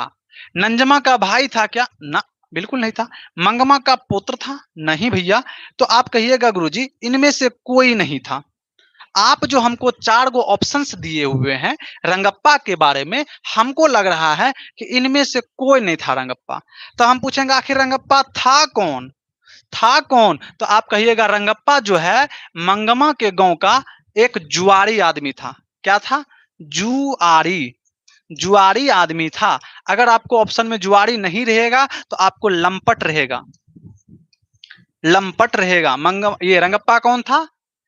जुआरी था और लंपट था। समझ में आई बातें आपको? कोई दिक्कत है? नहीं है सर। आगे बढ़ते हैं। Question number 13। मंगमा एवं नंजमा के बीच झगड़ा मिटाकर अच्छा संबंध स्थापित करने का माध्यम कौन था? मंगमा सास, नंजमा बहू, दोनों के बीच झगड़ा था। दोनों को झगड़ा मिटाने का, दोनों के बीच का झगड़ा मिटा करके दोनों को एक करने का काम, माध्यम कौन बना था? क्या मंगमा का बेटा बना था? मंगमा का बेटा बना था? नहीं, वो तो सीधे बोलता था तुम्हारी मर्जी, तुमको अलग होना है तो अलगे रहो, हम अपनी पत्नी को लेकर के अलगे रहेंगे। मंगमा का बेटा नहीं कह सकते हैं। मंगमा का पोता पर थोड़ा देर के लिए सोचेंगे। अब और आगे देखते हैं। रंगप्पा, क्या इन दोनों के लड़ाई को शांत करवाने का काम रंगप्पा ने किया था? नहीं। नहीं, इनमें से कोई नहीं। तो ऑप्शन नंबर सी गलत होगा, डी गलत होगा, ए भी गलत होगा। तो आप कह सकते हो कि मंगमा का पोता जो था वो इस बीच में आया था। मंगमा का पोता जो है वो जो है इस लड़ाई को शांत करवाने के लिए बीच में माध्यम बना था। इसी लड़का को ना बच्चा को दादी के पास भेज दिया गया था सिखा करके कि तुमको कुछ भी हो जाए तुम सीधा कहना हम यहीं रहेंगे, यहाँ से नहीं जाएंगे। हाँ, तब जो है सभी लोग आकर के मिल गए, एक हो गए थे। चलिए गुरुजी, मजा आ गया। 14 नंबर प्रश्न को देखते हैं। कहते हैं कि कथावाचक को मंगमा क्या कहती थी? हाँ, कथावाचक को मंगमा दही बेचने के लिए जाती थी तो क्या कह करके पुकारती थी? ओ माँ जी दही लोगी क्या? ओ माँ जी दही लोगी क्या? क्या होगा बताइएगा, बताइएगा जल्दी से। एक न्यू स्टूडेंट आए हुए हैं, पल्लवी प्रिया नाम है आपका, पल्लवी प्रिया, और कह रही हैं आप कि गुरुजी वो माँ जी थी। मंगमा जो है चिल्लाती थी बाहर से, माँ जी दही लोगी क्या? तो माँ जी कहा करती थी, क्या कहा करती थी? माँ जी, बहन जी नहीं, मौसी जी भी नहीं, काकी जी भी नहीं, माँ जी कहा करती थी। कोई दिक्कत? हमें उम्मीद है हमारे सभी विद्यार्थी जी को मजा आ रहा होगा इस सेशन में। ठीक है, जो विद्यार्थी जी इस कहानी का पूरा स्टोरी नहीं देखे हैं तो जब भी लाइव खत्म होगी ना, आप लाइव वाले सेक्शन में चल जाइएगा, वीडियो है, आप पूरा स्टोरी देख लीजिएगा, और ज्यादा मजा आएगा कहानी सुनने में। लाइन बाय लाइन हमने वहां पर बताया है। ठीक है, आइए विद्यार्थी जी, अगला प्रश्न है 15 नंबर प्रश्न।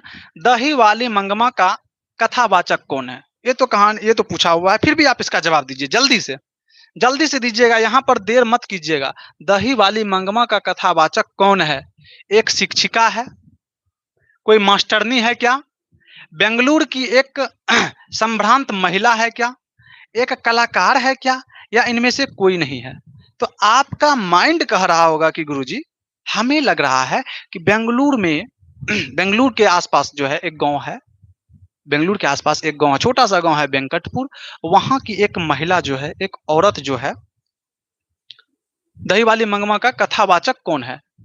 और ये तो मंगमा का बात हो गया, कथावाचक के बारे में पूछ रहा था, श्रीनिवास जी के बारे में पूछ रहा है। तो आप कहिएगा बेंगलुरु की एक संभ्रांत महिला है। कौन है? संभ्रांत महिला है। तो आप कहेंगे कि ये माजी जिसको कहा करती थी, अर्थात श्रीनिवास जी जो है बेंगलुरु के थे। इनका जन्म भी तो कर्नाटक के ये कोलार में हुआ था, कर्नाटक के कोलार में हुआ था। तो बेंगलुरु दही बेचने के लिए जाया करती थी मंगम्मा। किसके घर पे जाया करती थी मिलने के लिए? तो माँ जी के घर पे। ये जो बातें हो रही, किसकी बातें हो रही है? माँ जी की। किसकी बातें हो रही है? माँ जी की। माँ जी किसको कहा जाता था? श्रीनिवास जी को। किसको? श्रीनिवास जी को। और यही इस कहानी के लेखक है, इस कहानी के लेखक है श्रीनिवास जी। इसका पूरा नाम है मास्ती वेंकटेश अयंगार। मजा आ गया गुरुजी, आगे बढ़िए, जल्दी से आप आगे बढ़िएगा और कहिएगा अधिक बुद्धिमान कौन थी? आपने सास को भी समझा और बहू को भी समझा, सास को भी आपने देख लिया, बहू को भी आपने देख लिया। आपको क्या लगता है दोनों में ज्यादा बुद्धिमान कौन थी? सास थी या बहू थी? मंगमा थी, गांव की एक अन्य महिला थी, नंजमा थी, या इनमें से कोई नहीं थी? ये तो नहीं होगा, गांव की एक अन्य महिला, ये भी नहीं होगा, इसी दोनों में से किसी को होना चाहिए। तो अब आप इस चीज को समझिएगा, लड़ाई को शांत करने के लिए, झगड़ा को रोकने के लिए दिमाग किसने लगाई और अपने बच्चे को दादी के पास भेज करके, सिखा पढ़ा करके भेज करके इस झगड़ा को शांत करवाने का काम कौन किया था? बहू। कौन किया था? बहू, यानी कि नंजम्मा। बहू यानी कि नंजम्मा। तो आप कह सकते हैं कि नंजम्मा जो है वो अधिक बुद्धिमान थी, वो ज्यादा दिमाग लगाई, है ना? आइए, कोई दिक्कत है तो बताइएगा। नो सर, सही है। आप 16 नंबर को सी नंबर में लॉक कर दीजिए, कोई परेशानी नहीं है गुरुदेव, कोई ऐतराज वाली बात नहीं है, सही है। आप आगे बढ़िए, है ना? अगला प्रश्न है कि मंगमा प्रतिनिधित्व करती है, मंगमा जो है किसको प्रतिनिधित्व करती है? मंगमा किसको आगे बढ़ाती है, किसका प्रतिनिधित्व करती है? ऑप्शंस को पढ़िएगा। एक नगरीय महिला की, एक नगर की महिला की का प्रतिनिधित्व करता है, एक ग्रामीण महिला की, एक संभ्रांत महिला की। ये तो नहीं होगा, संभ्रांत महिला के बारे में हमने सुना था लेखक के बारे में, ये तो नहीं ही होगा। इनमें से कोई नहीं भी होगा। एक नगरीय महिला की, यह कहानी जो है हमने नगर के बारे में बताया था क्या? नहीं, हमने बताया था आपको कहाँ की, एक ग्रामीण महिला की। मंगमा की बातें हो रही है ना, सी ऑप्शन मत कहिए आप लोग ना, समझिएगा थोड़ा सा, थोड़ा सा समझिए। कह रहा है कि मंगम्मा किसका प्रतिनिधित्व करती है, मंगम्मा जो है किसका प्रतिनिधित्व करती है, तो ये ग्रामीण महिला हो गई ना, ग्रामीण गांव की महिला है ये। मंगमा जो है गांव की महिला है, समझिएगा बात को। लेखक के बात करेंगे तब आप कहिएगा कि एक संभ्रांत महिला थी, इसको नगर की महिला भी बोल सकते हैं। लेकिन यह जो मंगमा है, यह तो अबलूरू के पास एक छोटा सा गांव है वेंकटपुर, वहां की एक महिला है। तो आप कहिएगा गुरुजी यह एक ग्रामीण महिला का प्रतिनिधित्व करती है। गांव घर में इसी तरह की सास पाई जाती है इसी तरह की सास होती है और इसी तरह की बहू भी मिल जाती है। दोनों में मिलकर युद्ध चलता है, फिर फैटम फैटी चलता है सास और बहू में, है ना। तो आप कहिएगा गुरुजी यहाँ आप बी नंबर को लॉक कर दीजिए और आगे बढ़ जाइए। प्रश्न नंबर 18, बहू की दशा क्या है? हमने अंतिम लाइन में आपको बताया था, अंतिम लाइन में आपको हमने बताया था कि बहू की दशा क्या है। मान लीजिए एक लड़का है यहाँ पर खड़ा, एक ओर से इसकी पत्नी इधर खींच रही है, बाह पकड़ के पानी में खींच रही है, मगरमच्छ की तरह। किसकी तरह? मगरमच्छ की तरह पानी में खींच रही है। एक ओर बचाने की चेष्टा उसकी माँ कर रही है, कष्ट हो रहा है लड़का को, तो खींचने का काम बहू कर रही है। तो बहू की दशा क्या है? मगरमच्छ की। तो आप कहिएगा बहू की दशा जो है वो मगरमच्छ की है, मछली की नहीं है, सम्मान की नहीं है, दृश्य की नहीं है। समझ में आया जी? कोई दिक्कत है तो बताइए। है नहीं है कोई दिक्कत? चलिए भैया मेरे आगे बढ़िएगा, अगला प्रश्न है आपके सामने। अगला प्रश्न नहीं है आपके सामने, वाह वाह, ताली बजाना बनता है। एक बार आप लोग दिल बना करके जल्दी से भेजिए, जल्दी से भेजिए। एक बार आप लोग अपना अपना दिल निकाल करके भेज दीजिए, अपना दिल निकाल के जल्दी से भेज दीजिए, हमें आपके दिल की दर्शन करनी। जल्दी से भेजिए, जल्दी से भेजिए। फिर हम आपसे पूछेंगे कि आपने 18 में से कितने प्रश्नों का सही सही जवाब दिया। जल्दी से आप लोग अपना दिल बना के भेजिए और कमेंट में बताइएगा कि 18 में से कितने प्रश्नों का आपने सही सही जवाब दिया। जल्दी से जल्दी से जल्दी कीजिए, जल्दी कीजिए, जल्दी कीजिए। सत्यम पटेल कह रहे हैं कि हमने 18 में 16 सही किए हैं। जल्दी से जल्दी बताइए, जल्दी बताइए आप लोग। हाँ, एक बच्चे कह रहे हैं कि सर जी हमने 16 सही कर लिए हैं। कितने सही किए हैं? 16 सही किया। 18 प्रश्न में से 16 सही किए हैं। जल्दी से आप लोग भी जवाब दिया जाए, जल्दी से दीजिए। चलिए आप कह रहे हैं कि सर 16, 17, 18 भी किसी किसी का हुआ है। अधिकतर बच्चे जो है 18 के नीचे है। तो जो भी बच्चे कुछ ना कुछ गड़बड़ी किए हुए हैं उनसे मेरा निवेदन रहेगा। आप है अभिलाषा प्रिया जी, आप कह रहे हैं कि हमने 18 में से 17 प्रश्नों का सही सही जवाब दिया है। बहुत बहुत धन्यवाद आपका। सत्यम सिंह पटेल कह रहे हैं कि हमने भी 17 प्रश्नों का जवाब दिया है, सही सही जवाब दिया है। चलिए बहुत बहुत आभार है आप लोगों का। इतनी रात्रि में 10:50 हो रहे हैं और आप देख रहे हैं जॉस स्टडी क्लासेस को, और आपके सामने मैं हूं महावीर कुमार, जो आपको इस समय वर्णिका का पहला अध्याय पढ़ा रहा हूं। आप मेहनत कर रहे हैं, मैं भी मेहनत कर रहा हूं। यह मेहनत का फल कब मिलेगा? रिजल्ट में दिखेगा, पक्का दिखेगा, देख लेना आप। चलिए चलिए हमारे विद्यार्थी जी थोड़ा सा और समय दीजिएगा, बस 5 मिनट और समय दीजिएगा। इससे पहले कि हम आगे बढ़ जाए आप इसका स्क्रीनशॉट ले लीजिएगा, क्योंकि यह आपको फिर जल्दी नहीं मिलने वाला है। जल्दी से स्क्रीनशॉट ले लीजिए। प्रश्न है कि मंगमा का अपनी बहू के साथ किस बात को लेकर के विवाद था? मंगमा का अपनी बहू के साथ अधिकार को लेकर के विवाद था। कौन सा अधिकार? बेटा पर अपना अधिकार जमाना चाहती है, पति जो है पत्नी पर अपना अधिकार जमाना, पत्नी जो है पति पर अपना अधिकार जमाना चाहती है। अधिकार को लेकर के लड़ाई था। मंगमा अपने बेटे पोते और बहू पर भी अपना अधिकार बनाए रखना चाहती है, जिससे उसकी बहू मानने को तैयार नहीं थी, और यही जो है विवाद का कारण था। लड़ाई झगड़ा का यही कारण था। माता चाह रही है कि बेटा पुतह पोता सब मेरे हिसाब से चले, लेकिन पत्नी चाह रही है, महिला बहू चाह रही है नहीं, मेरा पति मेरा बेटा सब मेरे हिसाब से चले। इसी बात का लेकर के विवाद था। और दूसरा एगो और कारण था कि छोटका बच्चा का पिटाई हुआ था, इस कारण से रोका था, तो वहां पर और भी बातें बिगड़ गई थी। रंगप्पा कौन था और वह मंगमा से क्या चाहता था? रंगप्पा गांव का लंपट और जुआरी था। वह मंगमा से धन चाहता था, धन या फिर कर्जा चाहता था। इतना ही नहीं, वह मंगमा को अकेली समझकर उसकी इज्जत भी लूटना चाहता था। इज्जत भी लूटना चाहता था। याद है आपको? अमराई का कुआं, रास्ता में सुनसान जगह में मंगमा से पैसा कर्जा मांगती है और उसका हाथ पकड़ लेती है। मंगमा कहती है कि मेरा घर वाला भी उतना हक से हमार हाथ नहीं पकड़ा होगा जिस अधिकार से ये लंपट जुआरी हमार हाथ पकड़ा था। हाँ, तो इज्जत वाली भाई बात हो गई ना। लेकिन मंगम्मा जो है अपना धर्म नहीं छोड़ती है। कितनी बहुत बड़ी बात है यहाँ पर। आइए अगला प्रश्न है, दही वाली मंगमा कहानी में बहू ने सास को मनाने के लिए कौन सा तरीका अपनाया? सास को मनाने के लिए बहू बुद्धिमती थी, बहुत होशियार बहू थी, चालाक थी, है ना। कहते हैं कि उसने सोच समझकर बच्चों को दादी के पास भेज दिया था। किसके पास भेज दिया था? दादी के पास भेज दिया था। चलिए थोड़ा सा ध्यान दीजिएगा विद्यार्थी जी। विद्यार्थी जी अभी इधर ध्यान दीजिएगा आप लोग, थोड़ा सा समय बस। 6 क्वेश्चन ही है ना, स्क्रीनशॉट लीजिए, पढ़ के आगे बढ़िए। समझाने को आप सब कुछ समझ गए, इतने तेजस्वी विद्यार्थी जी है आप।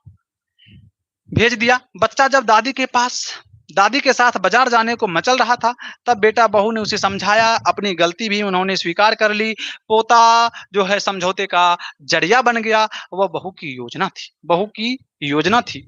पोता को भेज करके समझौता करवा लिया। वाह वाह वाह। प्रश्न नंबर 4, दही वाली मंगमा कहानी का कथावाचक कौन है? उसका परिचय दीजिए। इस कहानी का कथावाचक बेंगलुरु की एक रहने वाली एक संभ्रांत महिला थी, जिसने मंगमा मंगमा जिसने माँ सॉरी जिसे मंगमा जो है माँ जी कहा करती थी। क्या कहा करती थी? माँ जी कहा करती थी। किसको? लेखक श्रीनिवास जी को। किसको? श्रीनिवास जी को, है ना। कमेंट पढ़ने का तो बड़ा मन कर रहा है, लेकिन लेकिन थोड़ा सा रुक करके हम पढ़ेंगे। पढ़िए लेते हैं। एक विद्यार्थी जी कहते हैं कि गृहस्थ कैसा चल रहा है, गृहस्थ जीवन कैसा चल रहा है? तो एक विद्यार्थी कह रहे हैं कि अभी गृहस्थ जीवन में प्रवेश नहीं किए हैं गोलू जी। अगर आपको ऐसा लग रहा है तो गलत लग रहा है। गृहस्थ जीवन का मतलब समझ रहे हैं आप लोग? गृहस्थ जीवन का मतलब सीधा सीधा है विवाह।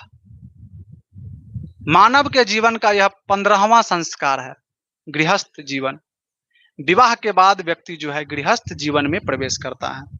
हमने भारतीय संस्कार वाली चैप्टर में इन सभी चीजों पर बहुत ही बेहतरीन ढंग से व्याख्या की है, बहुत ही बेहतरीन ढंग से व्याख्या की है। अब भारतीय संस्कार वाले चैप्टर को आप बोलिएगा ना, यूट्यूब पर बोल दीजिएगा भारतीय संस्कार जॉस स्टडी क्लासेस, सबसे पहले मेरा वीडियो आ जाएगा, आप उसको देखिएगा कि गृहस्थ जीवन के बारे में हमने वहां पर क्या बताया है, व्यक्ति कब जो है गृहस्थ जीवन में प्रवेश करता है, सभी चीजों को हमने बताया है। चलिए, अनुपम यादव कह रही है कि जिया हो बिहार के लाला। जिया जिया, बहुत अच्छे पढ़ाई करवा रहे हो, बहुत बहुत धन्यवाद आपका। पल्लवी प्रिया है, वेरी नाइस। चलिए, सत्यम सिंह करे मैरिड लाइफ, हाँ, गृहस्थ जीवन यानी कि शादीशुदा जिंदगी। चलिए थोड़ा सा यहाँ समय दे दीजिएगा, इसको देख लीजिएगा। कहते हैं कि वह अंधविश्वासों से दूर और समझदार थी। लेखिका जो थी वो समझदार थी और सांसारिक परिस्थितियों को बहुत ही अच्छी तरह से समझती थी। और कहते हैं, प्रश्न नंबर 5 है आपका, मंगमा का चरित्र चित्रण कीजिए। मंगमा के बारे में थोड़ा सा देख लीजिएगा जल्दबाजी में। कहते हैं कि मंगमा गांव की एक सीधी साधी नारियों का प्रतिनिधित्व करती है, ग्रामीण महिला का प्रतिनिधित्व करती है। आज गांव शहर सभी जगह मंगमा प्रतिमूर्ति मिलती है, मंगमा की ट्रू कॉपी मिल जाती है, प्रतिमूर्ति ट्रू कॉपी मंगमा की तरह। क्या आपके गांव में इस प्रकार की सास नहीं है, इस प्रकार की बूढ़िया नहीं है मंगमा की तरह? क्या नंजमा यानी उसकी बहू की तरह आपके गांव में उसका टू कॉपी नहीं है, जो सास बहू में आपस में झगड़ते हैं किसी ना किसी बात को लेकर के? क्या आपके गांव में ऐसे लोग नहीं है? क्या इस तरह का टू कॉपी आपके यहाँ नहीं है? होगा, होगा, हो सकता है कि आपको पता ना हो। मेरे गांव में तो है, मेरे गांव में तो है। हम गायकी अनुपमा यादव है, हाँ, सिंगर अनुपम यादव है आप। चलिए, बहुत बहुत धन्यवाद आपका। हमारे क्लास में गायक भी है, सिंगर भी है, गायिका भी है, बहुत बहुत धन्यवाद। चलिए, हाँ सर, क्या क्या हम इसको सच मान ले क्या? कि हमारे क्लास में सुप्रसिद्ध गायिका अनुपम यादव भी है? सच मान ले इसको? मान ले क्या? विद्यार्थी जी बताइए आप लोग कमेंट में, क्या इस चीज को हम सच मान ले कि हमारे क्लास में सुप्रसिद्ध गायिका अनुपम यादव भी जुड़ी हुई है?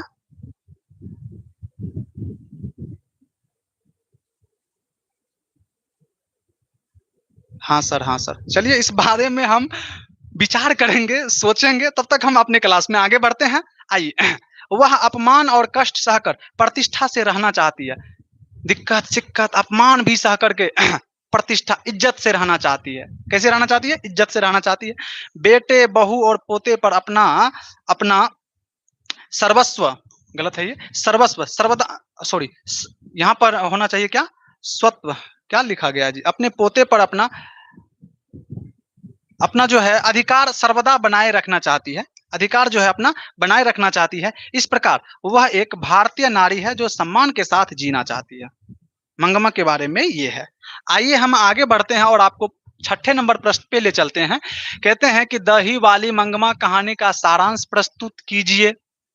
मंगमा अबलूर के समीप वेंकटपुर की रहने वाली थी। मंगमा जो है वो अबलूरू के पास एक गांव है वेंकटपुर, वहां की रहने वाली है और रोज दही बेचने बेंगलुरु आती थी।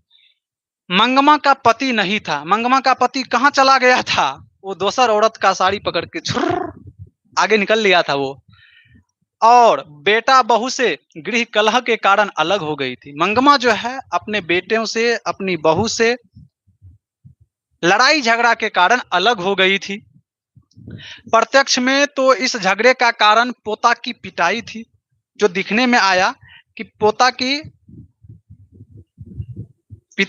पोता का जो पिटाई हुआ तो उसके कारण ऐसा हुआ। आइए, हमारे साथ एक और विद्यार्थी जी जुड़े हैं, कह रहे हैं कि सर हम नेपाल से हैं। बहुत बहुत धन्यवाद, लगातार मेहनत करते रहिए, बहुत आगे तक जाइएगा सर। धन्यवाद आपके लिए, बहुत बहुत धन्यवाद, दिल से आभार है आपके लिए, है ना। आपका क्लास बहुत अच्छा है सर, बहुत बहुत धन्यवाद। इसी तरह की मोटिवेशन से हमें लगता है कि हमारी टीम आगे जाएगी और आप जैसे लोग आकर के हमारी टीम को सपोर्ट कर रहे हैं, यह भी बहुत बड़ी महानता है। क्योंकि अक्सर देखा गया है कि समाज में दो तरह के लोग होते हैं।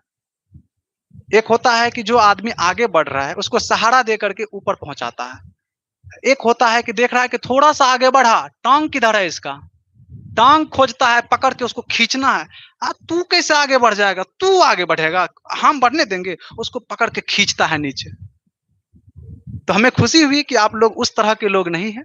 आप लोग अपने समाज के बच्चे को, अपने समाज के लोगों को आगे बढ़ाने की कोशिश कर रहे हैं। बहुत बहुत धन्यवाद आप लोगों का। ठीक है, चलिए विद्यार्थी जी आप लोग देखिएगा, यहाँ पर कहते हैं कि किंतु मूल रूप से सास बहू की अधिकार संबंधी ईर्ष्या थी और औरत को अकेली जानकर कुछ अवांछित तत्व के लोग उसके धन और प्रतिष्ठा पर भी आंखें उठाते थे।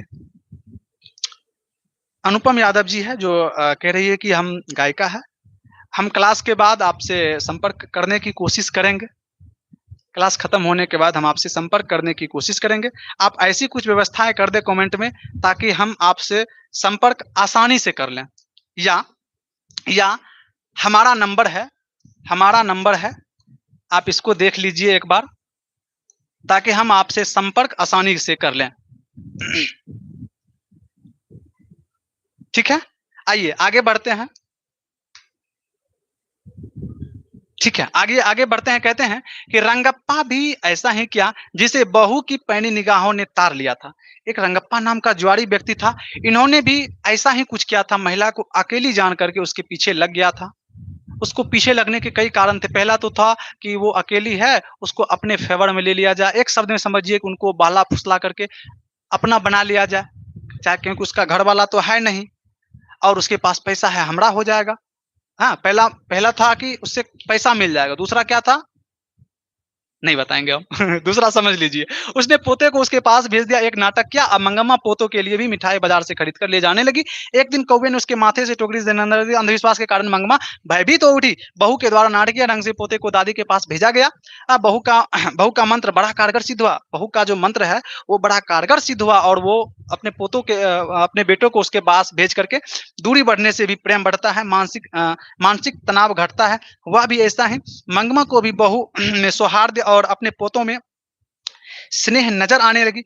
बड़े बूढ़ों ने भी समझाया, बहू ने मंगवा का काम अपने जिम्मे ले लिया। बहू ने बड़ी कुशलता से पुनः परिवार में शांति स्थापित कर लिया और पूर्ववत रहने लगी। तो हमारे सभी विद्यार्थी जी से निवेदन है, जो भी लड़कियां हमारी क्लास को देख रहे हैं, आप देख रहे हैं कि किस प्रकार से एक औरत जो है उजड़े हुए घर को, हालांकि उजाड़ी भी थी, ये बहू ही घर को उजाड़ी थी, उसी के कारण घर से सभी अलग हुए थे, लेकिन फिर इन्होंने अपनी बुद्धिमत्ता का परिचय दिया, अपनी बुद्धि और विवेक का प्रयोग किया और फिर से अपने घर को एक साथ जोड़ लिया, है ना। आप लोग भी इसी तरह की कोशिश करेंगे, अपने परिवार में, अपने समाज में भी इस तरह की कोशिश करेंगे। जहां आपको लगे कि यहाँ हम ये कर सकते हैं, इसको एक कर सकते हैं, जरूर कोशिश कीजिएगा। समाज को हमें मिलजुल कर आगे बढ़ाना है, पहले अपना बढ़ना है, फिर समाज को भी लेकर के बढ़ना है, ठीक है। चलिए, यहाँ पर आपकी क्लास होती है खत्म।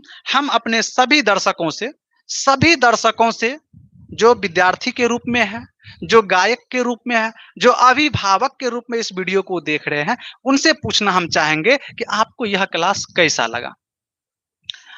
कैसा लगा आपको यह क्लास? अगर आपको अच्छा लगा हो तो एक बार मुस्कुरा लीजिए आप लोग। एक बार आप लोग मुस्कुरा लीजिए, यह क्लास आप लोगों को बहुत अच्छा लगा, हम भी देखना चाहते हैं। हाँ, एक बार आप लोग मुस्कुरा लीजिए। कमेंट बॉक्स में एक बार आप लोग जल्दी से मुस्कुरा लीजिए, ठीक है? जल्दी से मुस्कुरा लीजिए, मुस्कुराने का पैसा नहीं लगता है। जल्दी से आप लोग मुस्कुरा लीजिए एक बार। जल्दी से, कमेंट बॉक्स भर जाना चाहिए, जल्दी से।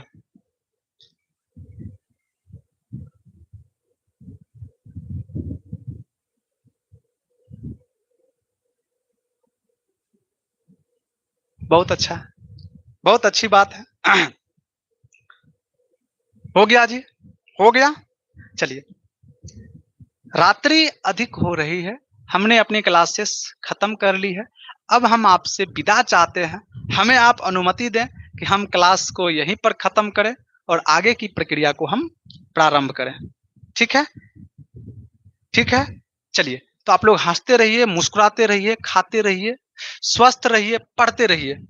मिलेंगे हम आप लोगों को वर्णिका के दूसरे अध्याय में। तब तक के लिए जय हिंद, धन्यवाद, नमस्कार।